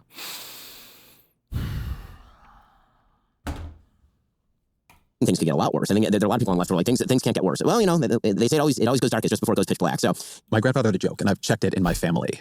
Foreshadowing. That I remember, right? It's the only joke I remember. It's a very Jewish joke where he said, a guy goes to the doctor and says, doctor, I don't know what to do. I'm sick. My wife left me. I lost my job. Like, help. Doctor says, smile. These things can't get worse. So the guy smiled, and then they got worse. Yeah, exactly. So it's a scary thing for me to hear you say that you think Donald Trump can be holding back the thing that comes before. I will probably disagree with you, right? I don't think we're going to bridge this chasm on some of the individual things. Like, I looked into, at that time, the question of the IRS and the Tea Party nonprofits, and my read of reading Inspector General's reports and other things was that there wasn't much there. But I think there is something to my read of on some of the individual things. Like, I looked into, at that time, the question of the IRS and the Tea Party nonprofits, and my read of reading Inspector General's reports and other things was that there wasn't much there. There wasn't. But I think there is something different happening here. There is something to structures that operate through a system can be challenged. There's an Inspector General report on what's actually happening at the IRS from somebody independent versus getting rid of the Inspectors Generals, getting rid of the JAGs, getting rid or pushing the career prosecutors who are taking down Eric Adams to resign because you want Eric Adams in your pocket as opposed to facing court challenges. I think we're crossing lines we're going to really wish we didn't cross, like masked men in the streets. You need ICE, right? ICE has a role in the system. But it shouldn't be masked men who refuse to identify themselves or authority, etc. I guess the question I have for you, because I reckon, like, I'm not trying to get you to hold my position, but what's a red line here? When would you say to me, you know what, we entered something different? Well, I mean, I think we already entered something different. Biden did it. Eat fresh. The analogy that I've used for President Trump is that I think that the right has a very different view from the left, because the left sees Donald Trump standing over the body politic, prone in the street with a knife in his back, and they say, well, Donald Trump is the murderer. He killed politics. Everything was basically working fine. Donald Trump came along, and he's the guy. You can see he's standing right over the body. There's the knife right in the back. And the right says, no, he's the coroner. And he came over here. He noticed the body was dead, and there was a knife in it. And he noted that the body was dead. Now, I think that he doesn't get credit for fixing it. I don't think the president has relegated power back to its proper channels of authority. But I think that nor wants to. Yes, I don't think that he desperately wants to go back to Congress for things. But again, I think that we have been in a different era of politics for a while here, and I think that the pretending that the thing that's happening is only happening right now and it's brand new. I get that. I think that's not true. I wrote a book about polarization. I was on your show for a book about polarization that I published in early 2020. Easy to remember because the tour got bisected by COVID. But look, like, you got Lisa Murkowski, Republican senator, saying we're in a time and a place where I don't know. I certainly have not. I have not been here before. And I'll tell you, I'm oftentimes very anxious myself about using my voice because retaliation is real. I guess, again, the question I'm asking is, at some point, I'm not telling you that there was not escalation over time. There has been, right? And there was, liberals saw this. She's the one who stood big and tall about voting for some budget or something, right? And then she just buckled immediately. Is that right? George W. Bush this way, I understand, and I'm not trying to get everybody to tell the same story about politics. It's actually sort of core to my politics that they're just going to be different stories. But you can escalate to a point where something tips. And that's sort of what I see happening here. I guess I'm asking you, if you don't see it as having happened yet, when would be the thing where, instead of the book being, well, there are lions and scavengers, and my hope is Donald Trump is getting the lions out, you're like, oh, well, what is your moment? I mean, again, I think the book is largely a recognition that we're in the ocean moment. We've been in the ocean moment for quite a time. I mean, I think that the aggregation of power to a centralized authority is an outgrowth of a grievance-based politics that has been growing inside the United States and the West for decades. I do not think that these two things are disconnected. I mean, all centralized politics of the 30s, if we're going to do that analogy, is rooted in grievance-based. Notice this is strategic because he's evil, okay? Notice the strategy here, okay? What is he saying? When his side is in power and we're looking to restrict the power of that side, nothing can be done because it's already as bad as it can possibly be. There's nothing. It's already as bad as it possibly could be. But you better believe that if 2028, 2029 rolls around and a Democrat steps into power, now we need to have a huge conversation about curbing executive authority. We need a huge conversation about curbing the powers of Congress or whoever else is in charge that he doesn't like at the time. But now that Trump is here, what can we do to change anything? What can we do to restrict it, right? This is strategic right here. If you really think it's so bad, why not ask your side to calm the down on it? Because they won't. They rely on you to do that. Politics. That's what it was. Nazism was grievance-based politics. Mussolini's fascism was grievance-based politics. Japanese fascism was grievance-based politics. And that politics goes awry very, very easily, and it typically results in people who believe that if you give enough power to one mode of the government, it will do your bidding for you. And that's a very, very scary thing. And I think the only way to fix that is to do a few things on the personal level, to actually stop treating it as empathetic or virtuous, to tell people that their grievances are because of the system that must be completely wrecked. I think that's a huge mistake. And then on a political level, I think that we ought the system, stop blaming grievances on the system. How many times has Donald Trump talked about the deep state, the bureaucrats, the bureaucracy, all of the people that are the immigrants, NATO, the European Union, everybody, the Democrats, Antifa. To discuss how exactly the sides go weapons down. So a proposal that was made by my friend Jeremy Boring that I think is actually quite smart. I happen to be a fan of the filibuster. Now, I know Democrats right now are a fan of the filibuster because it's useful to them, and presumably if they win the Senate back, they will no longer be fans of the filibuster. I'm a long time not a fan of the filibuster. Right, so I'm a fan of the filibuster because if you actually wish for there to be any form of slowing in the system or gridlock in the system, which I'm a fan of gridlock in the system. I think gridlock is actually quite a good thing. I think that the American people should be told no an awful lot. And that's why the Constitution is very complex and designed specifically in order to create federal gridlock. So if you're a fan of the filibuster, I understand you're not, I am. What the Senate should do is they should say, let's do a constitutional amendment to enshrine the filibuster. I think that the attempt to do a convention of states in order to enshrine the principle that Congress is responsible for significantly more of our policy than the president, that would be a very good thing. I think the thing that the founders didn't game for, they figured ambition would check ambition. They didn't figure that electoral ambition would check actual power ambition. So let's talk about the founders didn't, because I think this is actually an interesting place to explore. I'm not a fan of the filibuster, but one of the reasons I think is sort of not dissimilar from why you are a fan of it, which is I wrote this piece in Newsweek, many owners of Newsweek ago. And the argument I made was that gridlock is actually a better metaphor for what happens in Congress than people think. Because in gridlock, things don't just stop moving. Everybody starts to take side streets. And what the filibuster does is it often takes Congress out of the game. But the pressure in the party, whatever the governing party is, pushes towards the executive branch, right? So to do this on the Democratic side, right, you get 59 votes, but not 60 for Dreamers. Well, maybe we'll just have Barack Obama do it by executive order, right? Or on the Republican side, there is a delight, a genuine delight in the amount of executive authority Donald Trump has taken on. I think I have the number here, but in the first, Obama issued 276 executive orders in his 2 terms. Trump did 220 in his first term, and his second term is already at 198. Right. So as Congress gets more gridlocked, what we see is an expansion of executive power, how many did Biden do? One of the reasons I would like it to be easier to pass things in Congress is I think it would push things away from the executive. So I'm not a fan of your filibuster thing because I don't think the filibuster works the way people think it does. Well, the reason I like the filibuster is because I think it ought to require large-scale consensus to make large-scale change in the country. And I don't know that 51 votes in the Senate and 218 votes in the Congress and the presidency is enough of a consensus in America to do large-scale. Holy shit. Destin, you should post on Twitter a picture that you've unbanned a troll a little. I should tweet a picture of one of my emails for an unban and claim that I got Hassan to talk to my good friend Dan Clancy to unban me. Oh, shit. Change. And you will end up with policies. I understand, but I guess the counter-argument I make on this is that when the country feels the problems are not getting solved, it creates pressure for somebody who will solve them one way or the other, right? And so you got to make sure, when you said the country should get told no all the time, I'm not sure the politics you get after a long period of that is actually a healthy one. But let me give a different one of this, right, that I think about a lot. I think the stakes on the Supreme Court have gotten way too high. And I think it's weird that you have lifetime appointments, so you don't have a predictable pace of retirements. Then you have people staying, trying to hold on when they're, on death's door for years so they can get a congenial replacement from another. Ben will never agree to this because he has the power right now. He might agree to it. He should, but. From a president of their own party. There have been proposals that you want to create a balanced court. And this goes to, I think, a pretty deep idea about what it would mean to not disarm, but try to fix one of the deformities in the system, which is the framers didn't expect highly nationalized political parties. They didn't expect political parties at all. So our system doesn't do anything to deal with political parties operating cooperatively across branches, breaking the interbranch competition that was supposed to have ambition check ambition. So you could do something like, say, the Supreme Court was going to have 5 Democrats and 5 Republicans on it at all times. We have commissions like that. And as such, then you don't have this problem that it becomes like the most valuable thing in the world, worthy of all political warfare to stack it. Although the legal realist argument will be that you'll end up with preference-based politics anyway. And so even if you have 5 Democrats, 5 Republicans tend to be worse at nominating justices than Democrats do. And so, 1/3 of the justices that they've appointed over the course of the last few decades have ended up voting with the liberal camp in the court. And so that doesn't solve your problem if you're a Republican, for example. The real thing that the founders did not game for, put aside everything else, the biggest thing they did not game for was the insane growth of the centralized government. If the founders looked at the size and scope of the federal government today, they would be absolutely shocked and appalled. Appalled. The federal government was tiny when it was created. The only question was it going to be tiny or even tinier when it was created? You could literally walk to the White House and just get an appointment with the President of the United States. And so the thing they didn't game for was that all this power would accrete to the federal government, and then from there it accreted in the executive branch. What do you think the federal government does now that the founding fathers would say the federal government shouldn't do? Curious if you would ever answer that. This is like a truism that's always given. Oh, the government's way bigger than they ever thought it would be.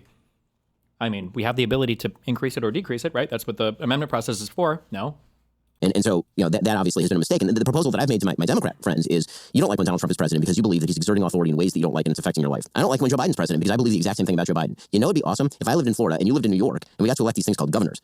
And you could even live in like a local area that better reflected your politics. And we could do fewer things at the national level. Like the Constitution originally intended. And then you could do your politics at the local level. It would be amazing. Right? This whole subsidiarity thing, genius idea.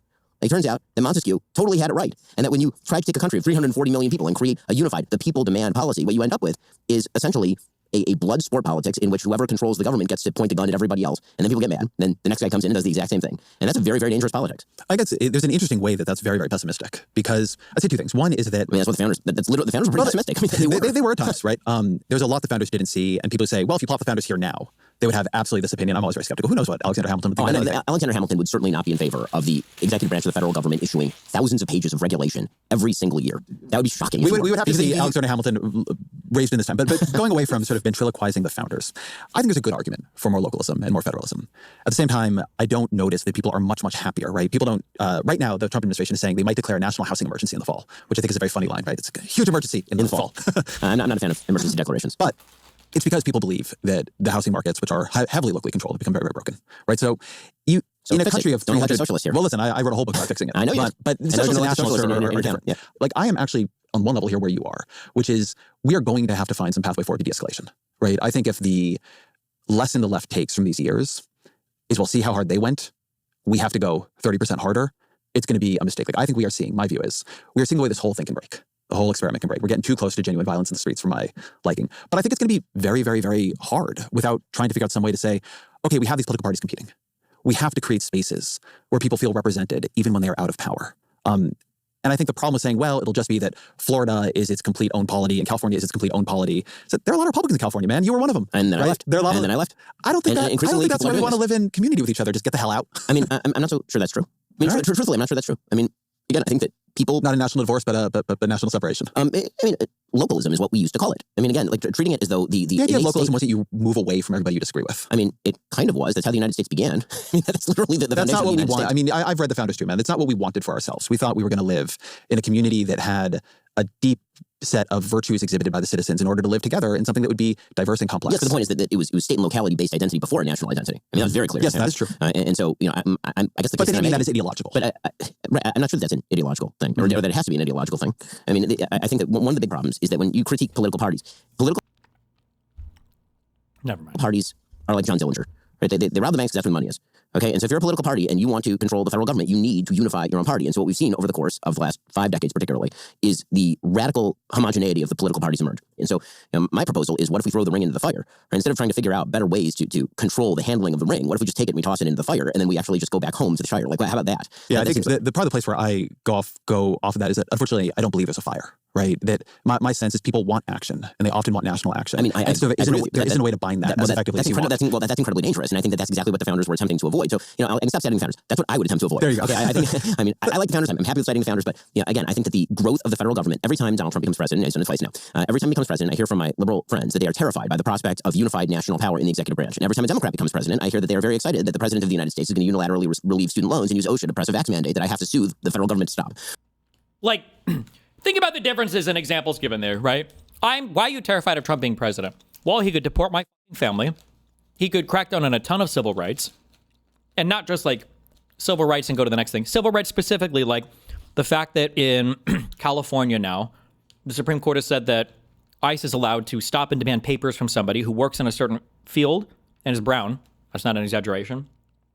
The fact that the president of the United States is okay with suing media companies now because he doesn't like what they post about him.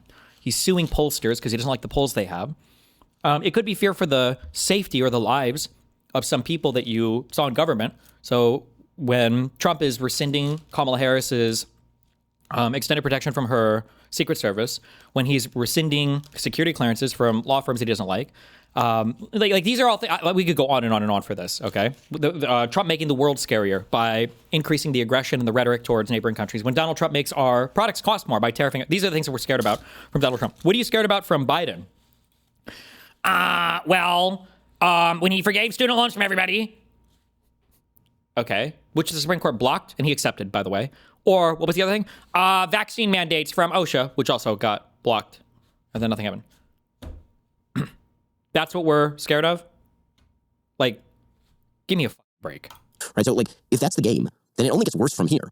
In today's super competitive business environment, the edge goes to those who push harder, move faster, and level up every tool in their arsenal. T-Mobile knows all about that. They're now the best network according to the experts at Ookla Speed Test, and they're using that network to launch Supermobile, the first and only business plan to combine intelligent performance, built-in security, and seamless satellite coverage. That's your business supercharged. Learn more at supermobile.com. Seamless coverage with compatible device in most outdoor areas in the U.S. where you can see the sky. Best business plan based on combination of advanced network performance, coverage layers, and security features. Best network based on analysis by Ookla Speed Test Intelligence Data 1H 2025. You like what Trump is doing on immigration. And I think there are two streams of the Trump administration's sort of immigration policy, right? One you can sort of imagine of almost any Republican administration right now, which is there was a huge amount of migration during Biden. There was a quite uncontrolled border, and you're cracking down on that. You're trying to reverse some of that. You're going after criminals. And then Thanks. It's one of the reasons why I want to keep pushing forward like this. I'm reading a Glaze comment. I don't give I want you to know you're not alone. Despite every dip you encounter insisting to the contrary, clarity is scarce, and the fact that you have it terrifies those relying on its scarcity. I think the reason why I'm drawing so much ire from a lot of the conservative people right now online, and it'll be gone in 3 days. This stuff always goes in cycles. Also, because Trump didn't give much about Charlie Kirk either. As much as that hurts you to hear, Trump is not pushing on the Charlie Kirk angle much, which is another reason why I think this will probably mostly be not talked about in like 3 to 4 days. Yeah, I think he skipped didn't he skip the wake or the funeral or whatever to go play with his golf balls or to go do a baseball game? I think conservatives like to do this big attack thing because it is scary to them. They don't like the idea that somebody could call them out for their violent rhetoric. That's why they have to pretend like everything is so much worse than it actually is. They have to pretend like the left's been doing it forever, because seeing somebody actually tell them like, hey, you guys are crazy and you need to calm things down on your side, I think is something that makes some people uncomfortable. I think so, but so true based. There's been, I would call it an exulting in cruelty. There's been sending people to El Salvadoran prisons and Kristi Noem posing in front of a bunch of like human beings in a cage. There's been the tweets and memes of, a Studio Ghiblified immigrant woman weeping as she's deported by presumably border agents. The masked ICE agents thing and like the sort of the ruthlessness of it has been very telling. Like I understand that you want tighter immigration enforcement, but how do you take the rest of this? So I think that a lot of our politics is reactionary triumphalism, and I think that is exacerbated by the onlines. And so, the way that you gain credibility with a very online base is to do some of those sorts. Some of these things you're talking about are memes, right? And are basically designed for online memery. As far as the actual immigration policy, which again I think is a different thing, I think that a lot of immigration policies are quite popular with. I don't know how else to express this. I don't even know why I'm saying this. These two guys on screen know this. Ben Shapiro absolutely fucking knows this. Ezra Klein just won't call him out on it. The idea that what you do is the only thing that matters, and how you phrase it, how you sell it, how you market it, how you talk about it is completely and totally irrelevant, is a betrayal of everything that we know about mankind. It's a betrayal about everything propagandists knew about propaganda. It's a betrayal of everything we know about art, media, anything. Like telling somebody that, well, I might not like the rhetoric, I might not like the messaging, I might not like the videos they make about it, I might not like anything else, but the policy at its most purest basic form is okay.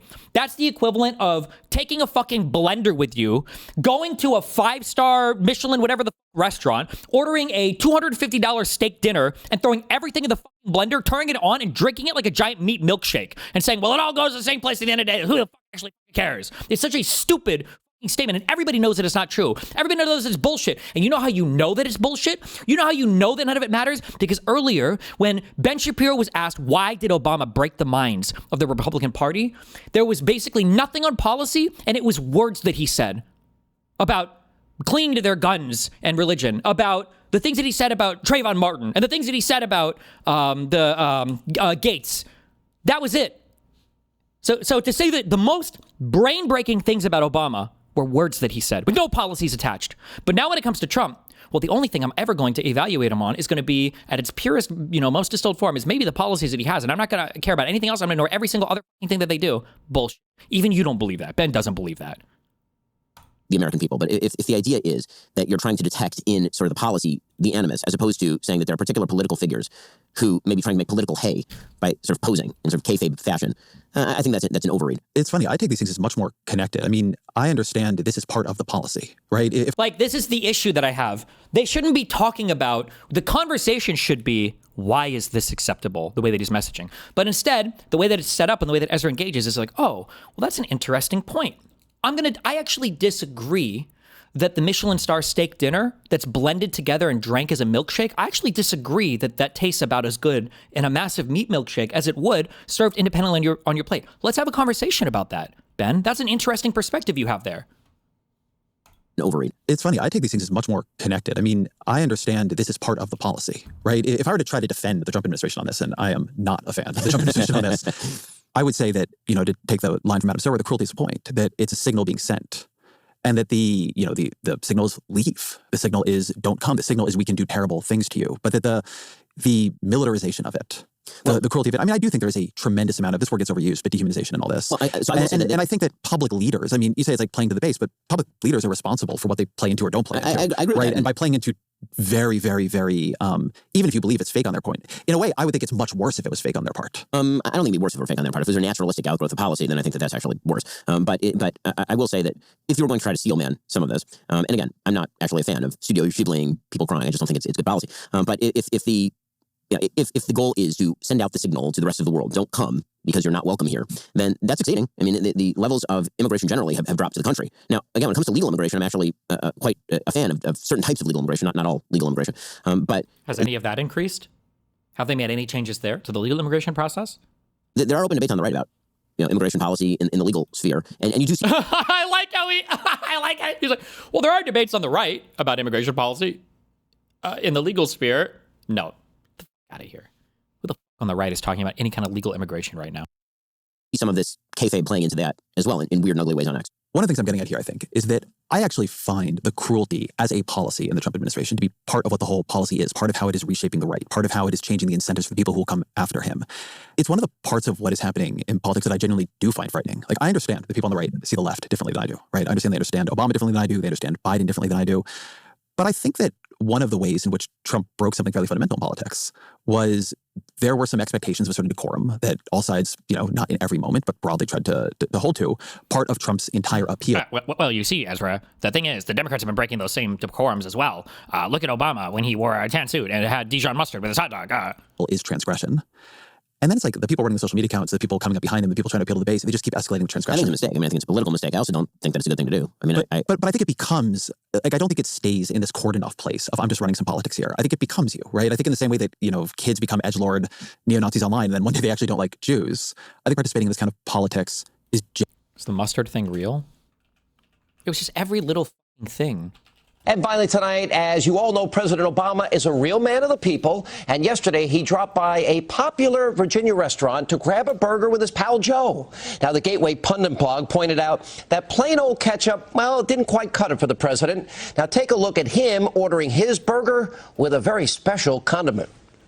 All right, I'm going to have your basic cheddar cheeseburger, medium well. I just want mustard, no ketchup. If you got like a spicy mustard or something like that, or a Dijon mustard, something like that. All right, Dijon mustard? I think the president watched just a little bit too much television as a kid.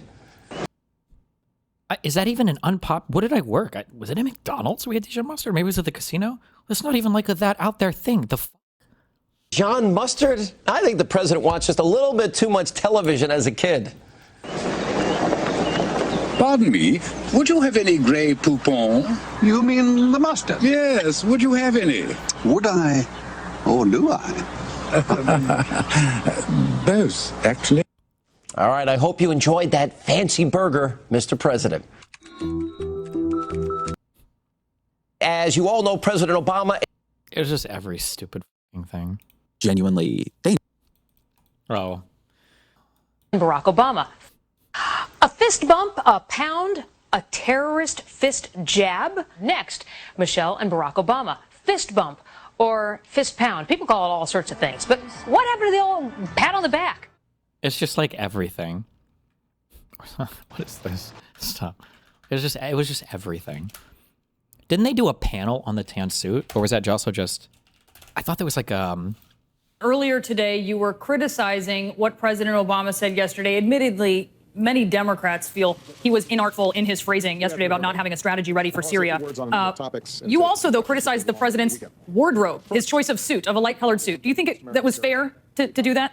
This morning we found... Yes, because it was in the context of the president coming out. The world and the country have been waiting for a week for what he's going to say about Syria, what he's going to say about ISIS. And he comes out, yes, with this new suit on. But what bothered me was he began by not even talking about Syria. He said he wanted to talk about the issue that most Americans are concerned about, and that's the fact that the economic numbers for the second quarter had been adjusted. And to me, that was an insult to the memory of Jim Foley was killed. Why did you take issue with the suit?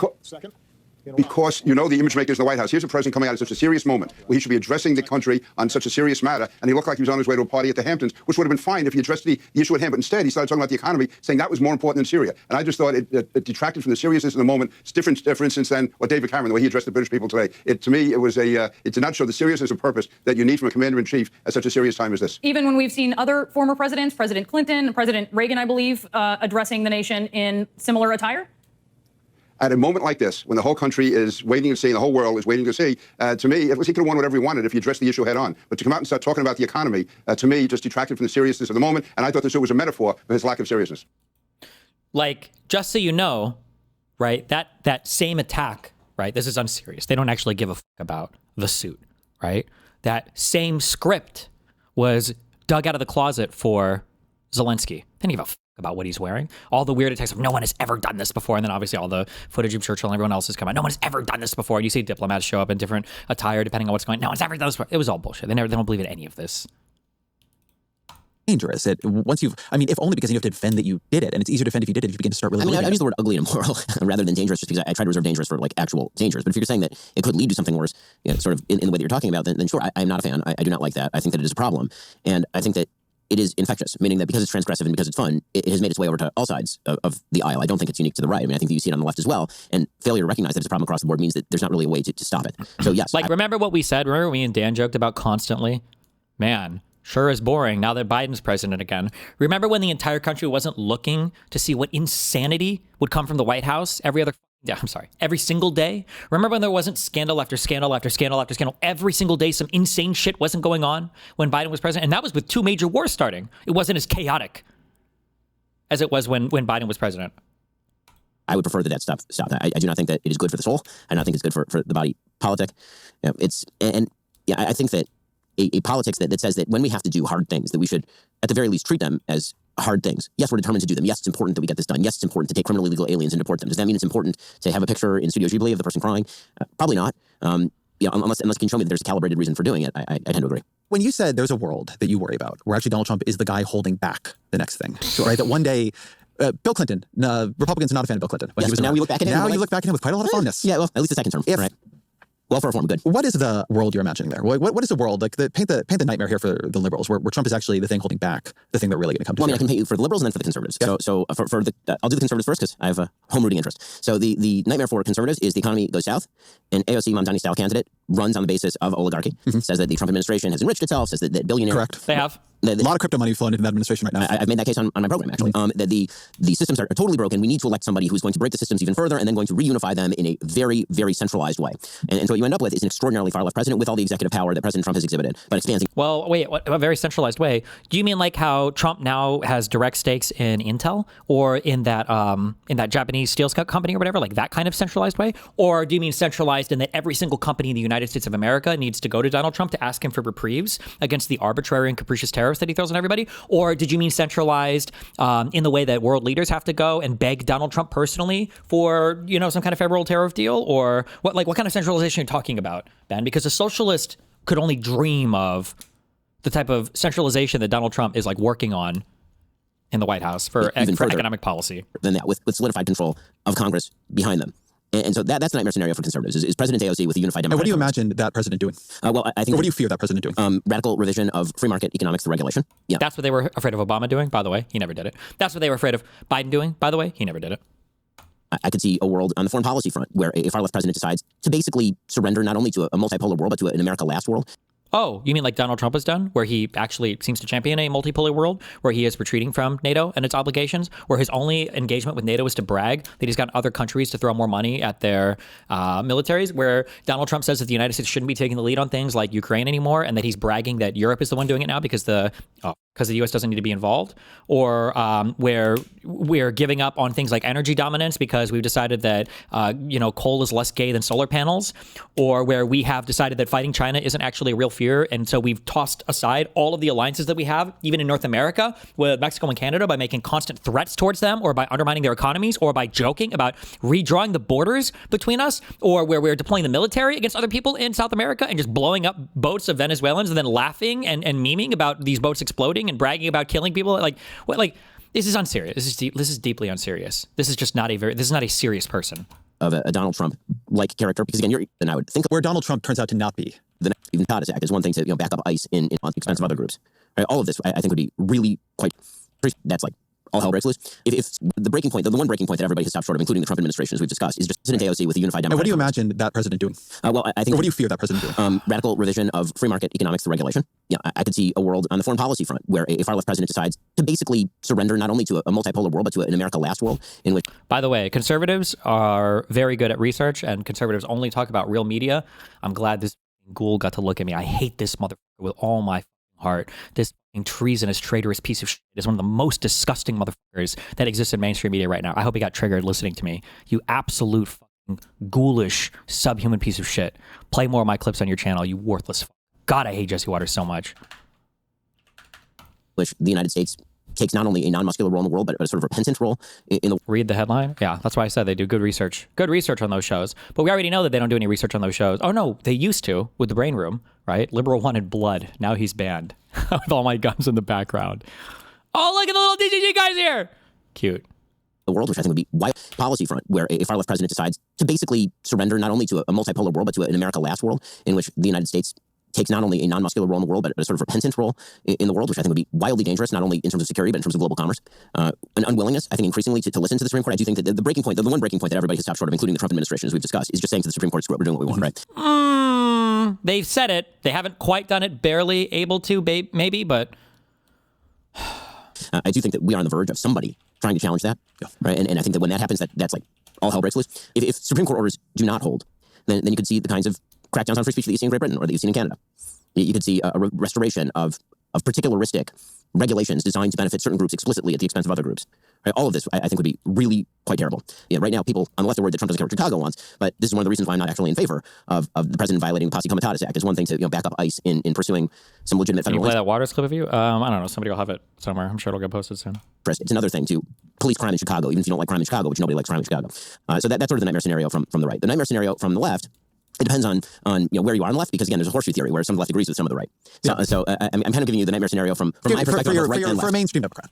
For a mainstream Democrat. Where Donald Trump turns out to not be the worst thing behind the door. Right. I think that, you could probably describe this better than I would. Think of a Donald Trump unbound by the Supreme Court. Think of a Donald Trump-like character, because again, I agree with much of his agenda, but imagine the agenda that you hate most, but being effectuated by the executive branch completely without any sort of checks and balances. What would that look like to you? I can tell you that as a traditional conservative who is, hawkish on foreign policy, many of the worries that I have about the left apply also to the right. Right? I think that there's a world where the next thing that arises on the right is a sort of conspiratorial, grievance-based politics. I was going to say that if I were going to do it, I would say that Donald Trump, whatever his views, whatever moment he thinks America was great in, the thing that has emerged behind him, you would know what it's like to be young on the right now better than I would. But when I talk to a lot of people I've known on the right for a long time, they seem pretty concerned, even the populists, about what it's like being a 23-year-old rightist in the YouTube comments, right? There's a real sort of rise of the Groypers, of Nick Fuentes, of, that we've moved from a decade ago, we might have talked about Yuval Levin. It's like a central intellectual right figure.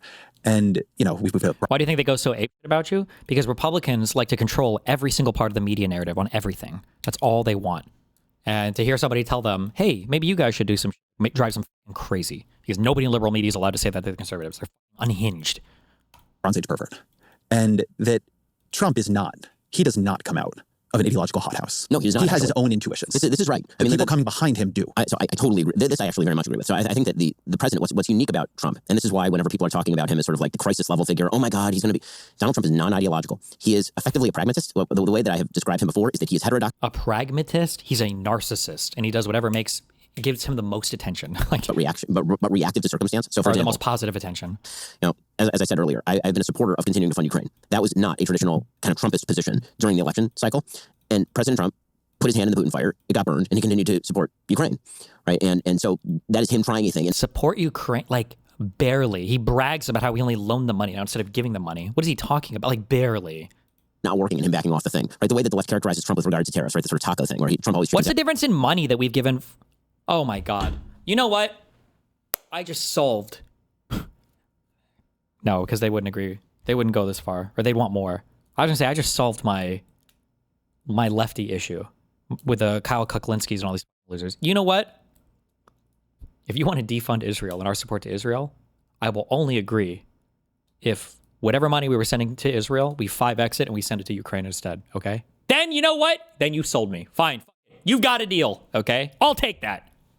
Another way to describe that is he tries a thing. If it doesn't work out, then he stops trying the thing, right? And so this sort of idea that Donald Trump is this ideological monster dedicated to wrecking all of the things, like that's not right. Donald Trump tries things, and if it doesn't work, he kind of untries things, and then he sticks his hand in the fire, and then he takes his hand... What are you talking about? Donald Trump only untries things if he gets an ungodly amount of pressure. Remember what I said before, they never, ever, ever give up anything. He didn't take his hand out of the fire with the J6 stuff, or the insurrection stuff, or pardoning all of the criminals that help him stuff, or any of the... Like, it's only like when the yield market started to change, and he's like, oh, I'm about to my shit is about to get fucked. They haven't given a fuck about the budget or the deficit. And out of the fire, you can create algorithms to trade based on this sort of stuff, right? And so I think that the thing that both you and I are saying, which is the centralization of power in the executive branch, if in the hands of a true ideologue, could be a dangerous thing. Like, I think that's right. I mean, one of the things to remember about the 1930s, and again, people keep citing the 1930s, is that the mechanisms of power pre-existed the people who then misused the power. I mean, that's like a real thing. The forcible use of the centralized government in Germany happened under Brüning in 1930. It was Franz von Papen who was getting rid of the powers of the various principalities in Germany before the actual centralization under Hitler in the final enabling act in 33. These sort of bizarre misunderstanding of history in which, like, there's one bad guy and nothing led up to the bad guy is not right.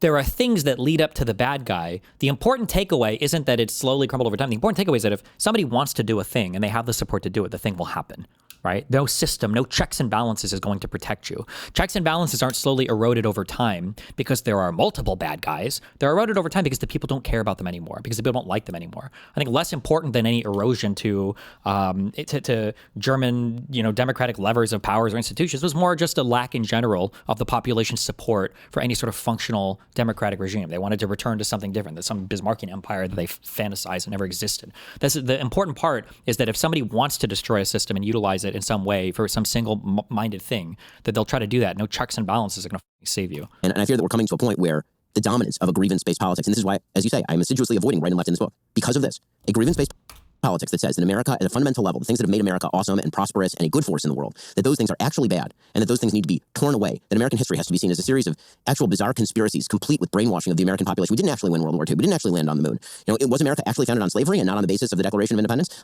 That's all of a piece. And when that becomes the dominant ideology, was prosperous and a good force in the world, that those things are actually bad, I agree, and that those things need to be torn away, that American history has to be seen as a series of actual bizarre conspiracies, complete with brainwashing of the American population. We didn't actually win World War II. We didn't actually land on the moon. That's your side pushing that right now more than anybody else, right? That's Tucker Carlson right now that's pushing that we weren't the good guys for World War II, or that we didn't land on the moon. That's Candace Owens pushing that right now. These are the lunatics and that are loosely supported by your right-wing bro podcasters like Joe Rogan, right? This is Ian Carroll. Was America actually founded on slavery and not on the basis of the Declaration of Independence? That's all of a piece. And when that becomes the dominant ideology of the American people, that our problem is the system, then the next thing that happens is not something that anybody of traditional bent is going to like. And the internet makes all of this so much worse. It's so much worse because it used to be that we used to interact with human beings. Right? As I've said many times on the show, we all need to go out and touch grass, or go and talk to another human being. And it turns out that most... I agree the internet is an issue here, but think about it, the difference, right? What did Joe Biden do on the internet? Not much, if anything, right? What did Donald Trump do? He partnered up with the richest man in the world to buy X, the social media platform. And then he started his own social media platform. And then he started suing and bullying every other social media platform. Both sides are not the same here. There's a huge difference. Human beings are actually not in the mold of the comment section on YouTube, either left or right. But the problem is that politicians particularly now use the comments on YouTube as a proxy for what public opinion says. They use retweets as a proxy for what public opinion says. And the way that Twitter is not real life, but they sure confuse it with such. In some ways, I feel like the thing you are saying behind a bunch of this is that the thing you fear behind the door, that's Tucker Carlson's right. The thing about Trump and the reason why he could be the end of something and what could come next could be completely different is any attempt, and the left has been trying to do this, some parts of the right to philosophize Trump. It's a fool's errand. You cannot philosophize Trump. There is no Trumpism. There is just Trump. Right? There is no Dana, only Zool. And so what you've seen is an attempt to turn Trumpism into a theory of economic disempowerment, right? Which I think is actually quite wrong, because Donald Trump quite likes hanging out with, as it turns out, people in Silicon Valley and crypto bros and people he thinks of as innovators. But at the same time, he'll yell at China about how our manufacturing base is being emptied out. He, as you say, contains multitudes. But I think that whatever comes next is not going to. I think it's a good place to end. Always a final question. What are 3 books you recommend to the audience? What an unreal show. What do the comments say? People said the comment section was... Last week, Charlie... Oh my God. Ezra, the leaders of the Republican Party declaring war are not the same as rando Twitter accounts posting memes. No significant figure on the left did anything of this kind. Terrible weak equivalents. The fact that Ben never actually answered the question about what his red line would be from the Trump admin goes to show that he's too afraid to cross Trump and his sycophants to go beyond meekly disavowing their fascistic tendencies. While our very democracy is dismantled before our eyes, the chilling effect on speech and dissent is evident in this very conversation. True, even amongst his own followers. Also, this whole the guardrails held line is the epitome of disingenuous partisan hackery. True. What about the guardrails holding with Biden? When the OSHA mandate got overturned, when affirmative action got struck down by the Supreme Court? Was that not the guardrails holding? When all of the major social media companies decided to walk back on a lot of their censorship, was that not the guardrails holding? It is truly wild to listen to Ben confirm that the things that radicalized the right in America was Barack Obama making the most positively benign observations about the reality of race in this country. Like, it really does just come down to the first black president in the history of our nation made us uncomfortable by politely insinuating that maybe, just maybe, there might be a bit more work to do on the whole racism thing. The fact that this was so unconscionable for the right speaks volumes about their intellectual and moral laziness. And it's almost too obvious to point out, but how insane is it that Obama's extremely mild comments turned the right into what it is today, when we now live in a moment where practically every other word out of the president's mouth would be a career-ending calamity just 15 years ago. Fucking true. Holy shit, these guys should do the Ezra Klein show. What the fuck? This was sad to watch. This human just said birtherism had nothing to do with Obama being black. It was just because he sounded like he wasn't from here, ? How can this be taken seriously?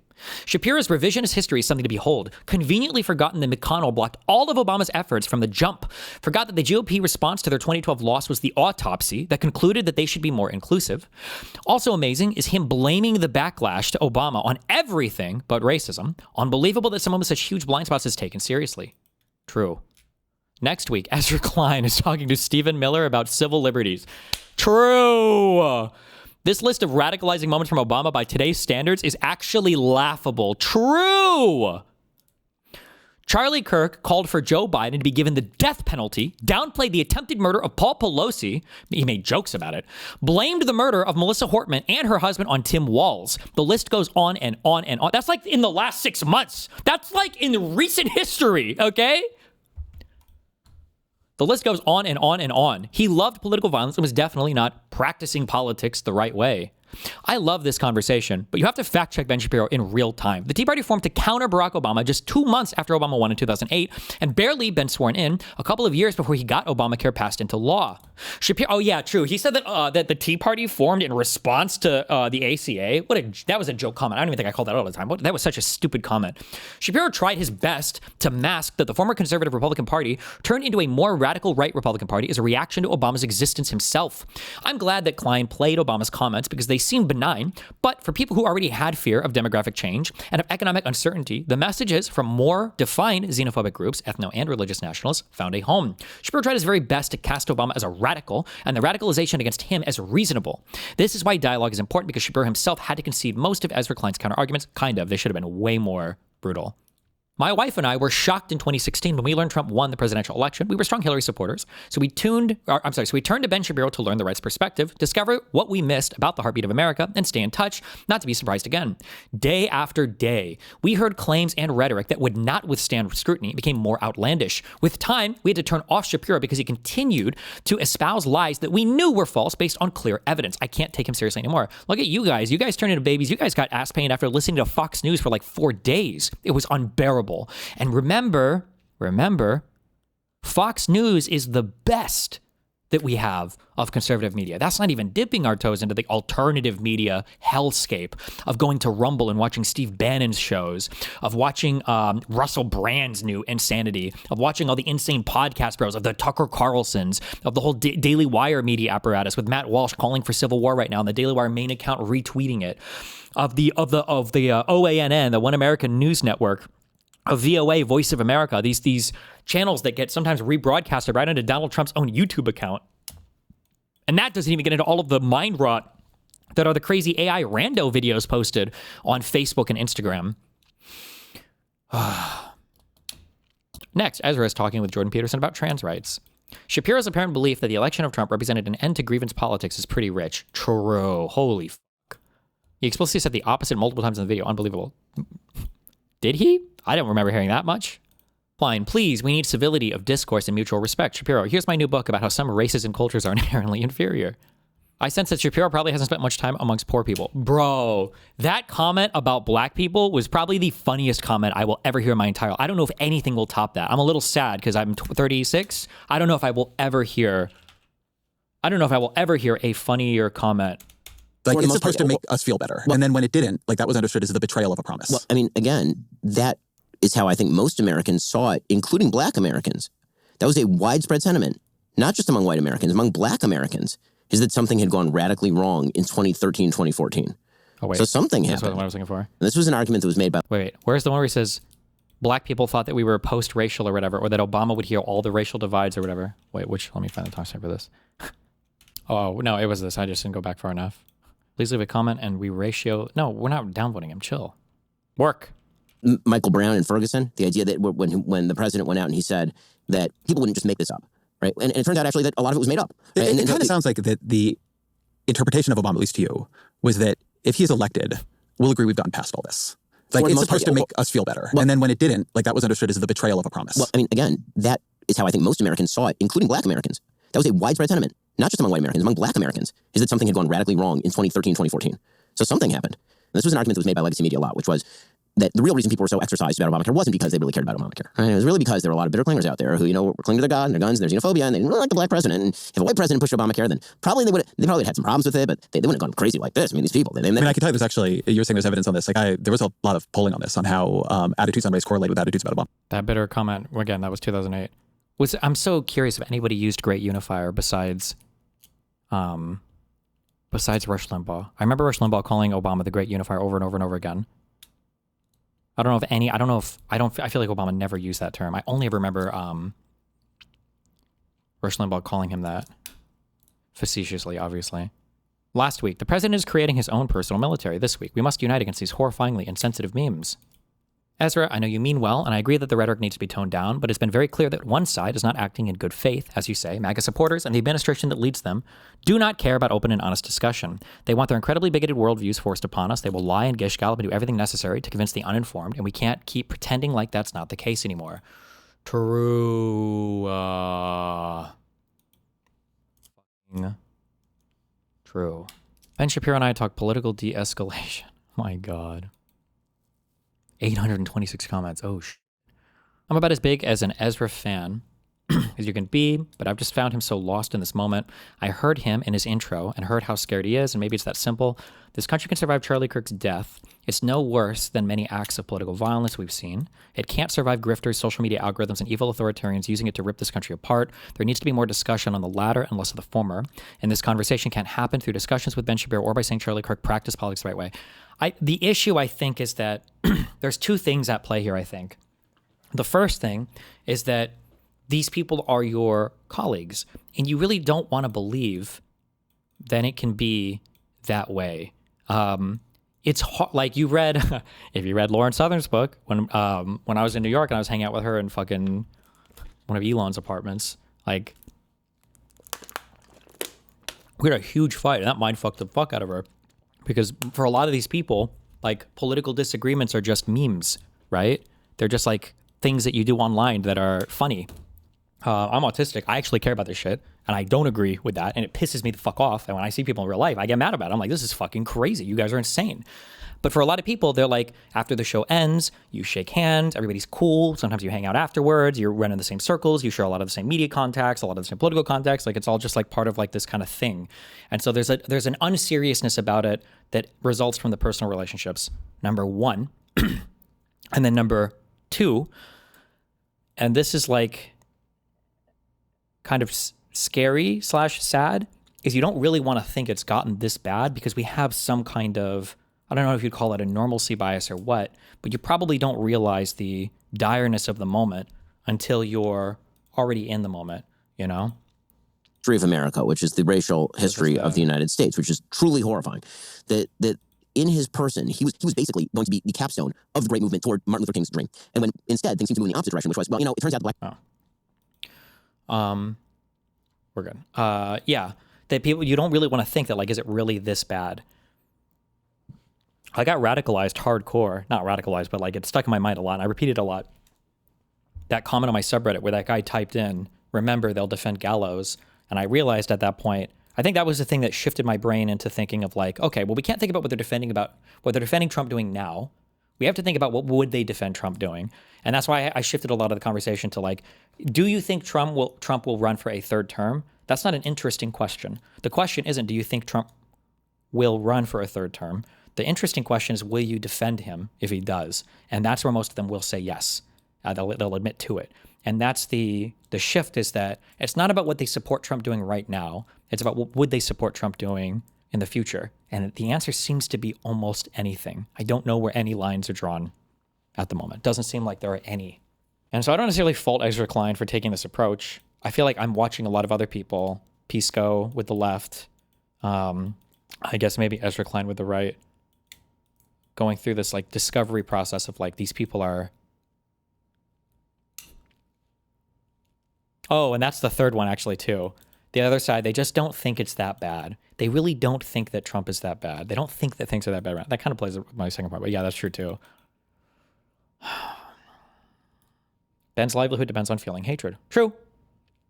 The president refuses to condemn violence and has spent his entire time in public generating cross-aisle animosity. It's not some secret. Trump is the reason we're seeing the spike in violence, and kumbaya moments like this do nothing to quench the fire, especially when Ben won't make any concessions. Like, there is an opportunity on these shows, right? Now, this would be another thing where if Ezra Klein did it, maybe there'd be people critical of him, maybe even people in my audience, whoever I haven't banned yet, would be critical of him. If Ezra Klein would say something, would have the conversation that I had, okay, not try to lionize myself, but if Ezra Klein would be like, Ben, I want to know what you think about political violence, and then Ben does some weak, whatever bullshit, well, I think a lot of us on the left or whatever, blah, blah, blah. And Ezra Klein saying, I don't believe I would ever condemn political violence in the face of a conservative if you guys aren't willing to own a couple things on your side and say that there should be like a lowering of the temp.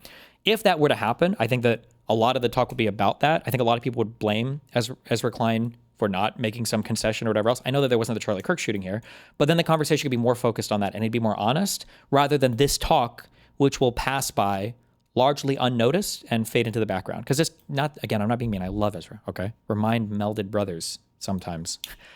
This talk meant nothing and will fade away into meaning nothing. Nothing of great significance was spoken about here. I guess it's a little bit of an insight into the delusional conservative mind. How do they rewrite history? It's a little bit funny to make fun of Ben Shapiro saying the worst moments of Obama were like the times he talked about Trayvon Martin and Henry Gates or whatever.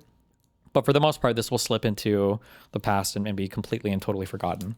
I feel like Ezra is missing the point of a lot of the people to his left criticizing his article. I think it breaks down into three basic levels of misunderstanding. One, when Ezra says that Kirk practiced politics normally by going to college campuses and talking to people to try and persuade them, he's deeply misunderstanding or misrepresenting what the goal of those appearances was. Yeah, that too. And this is true too, and I try to harp on this, but obviously I'm like a debater, so maybe I have like an incentive here.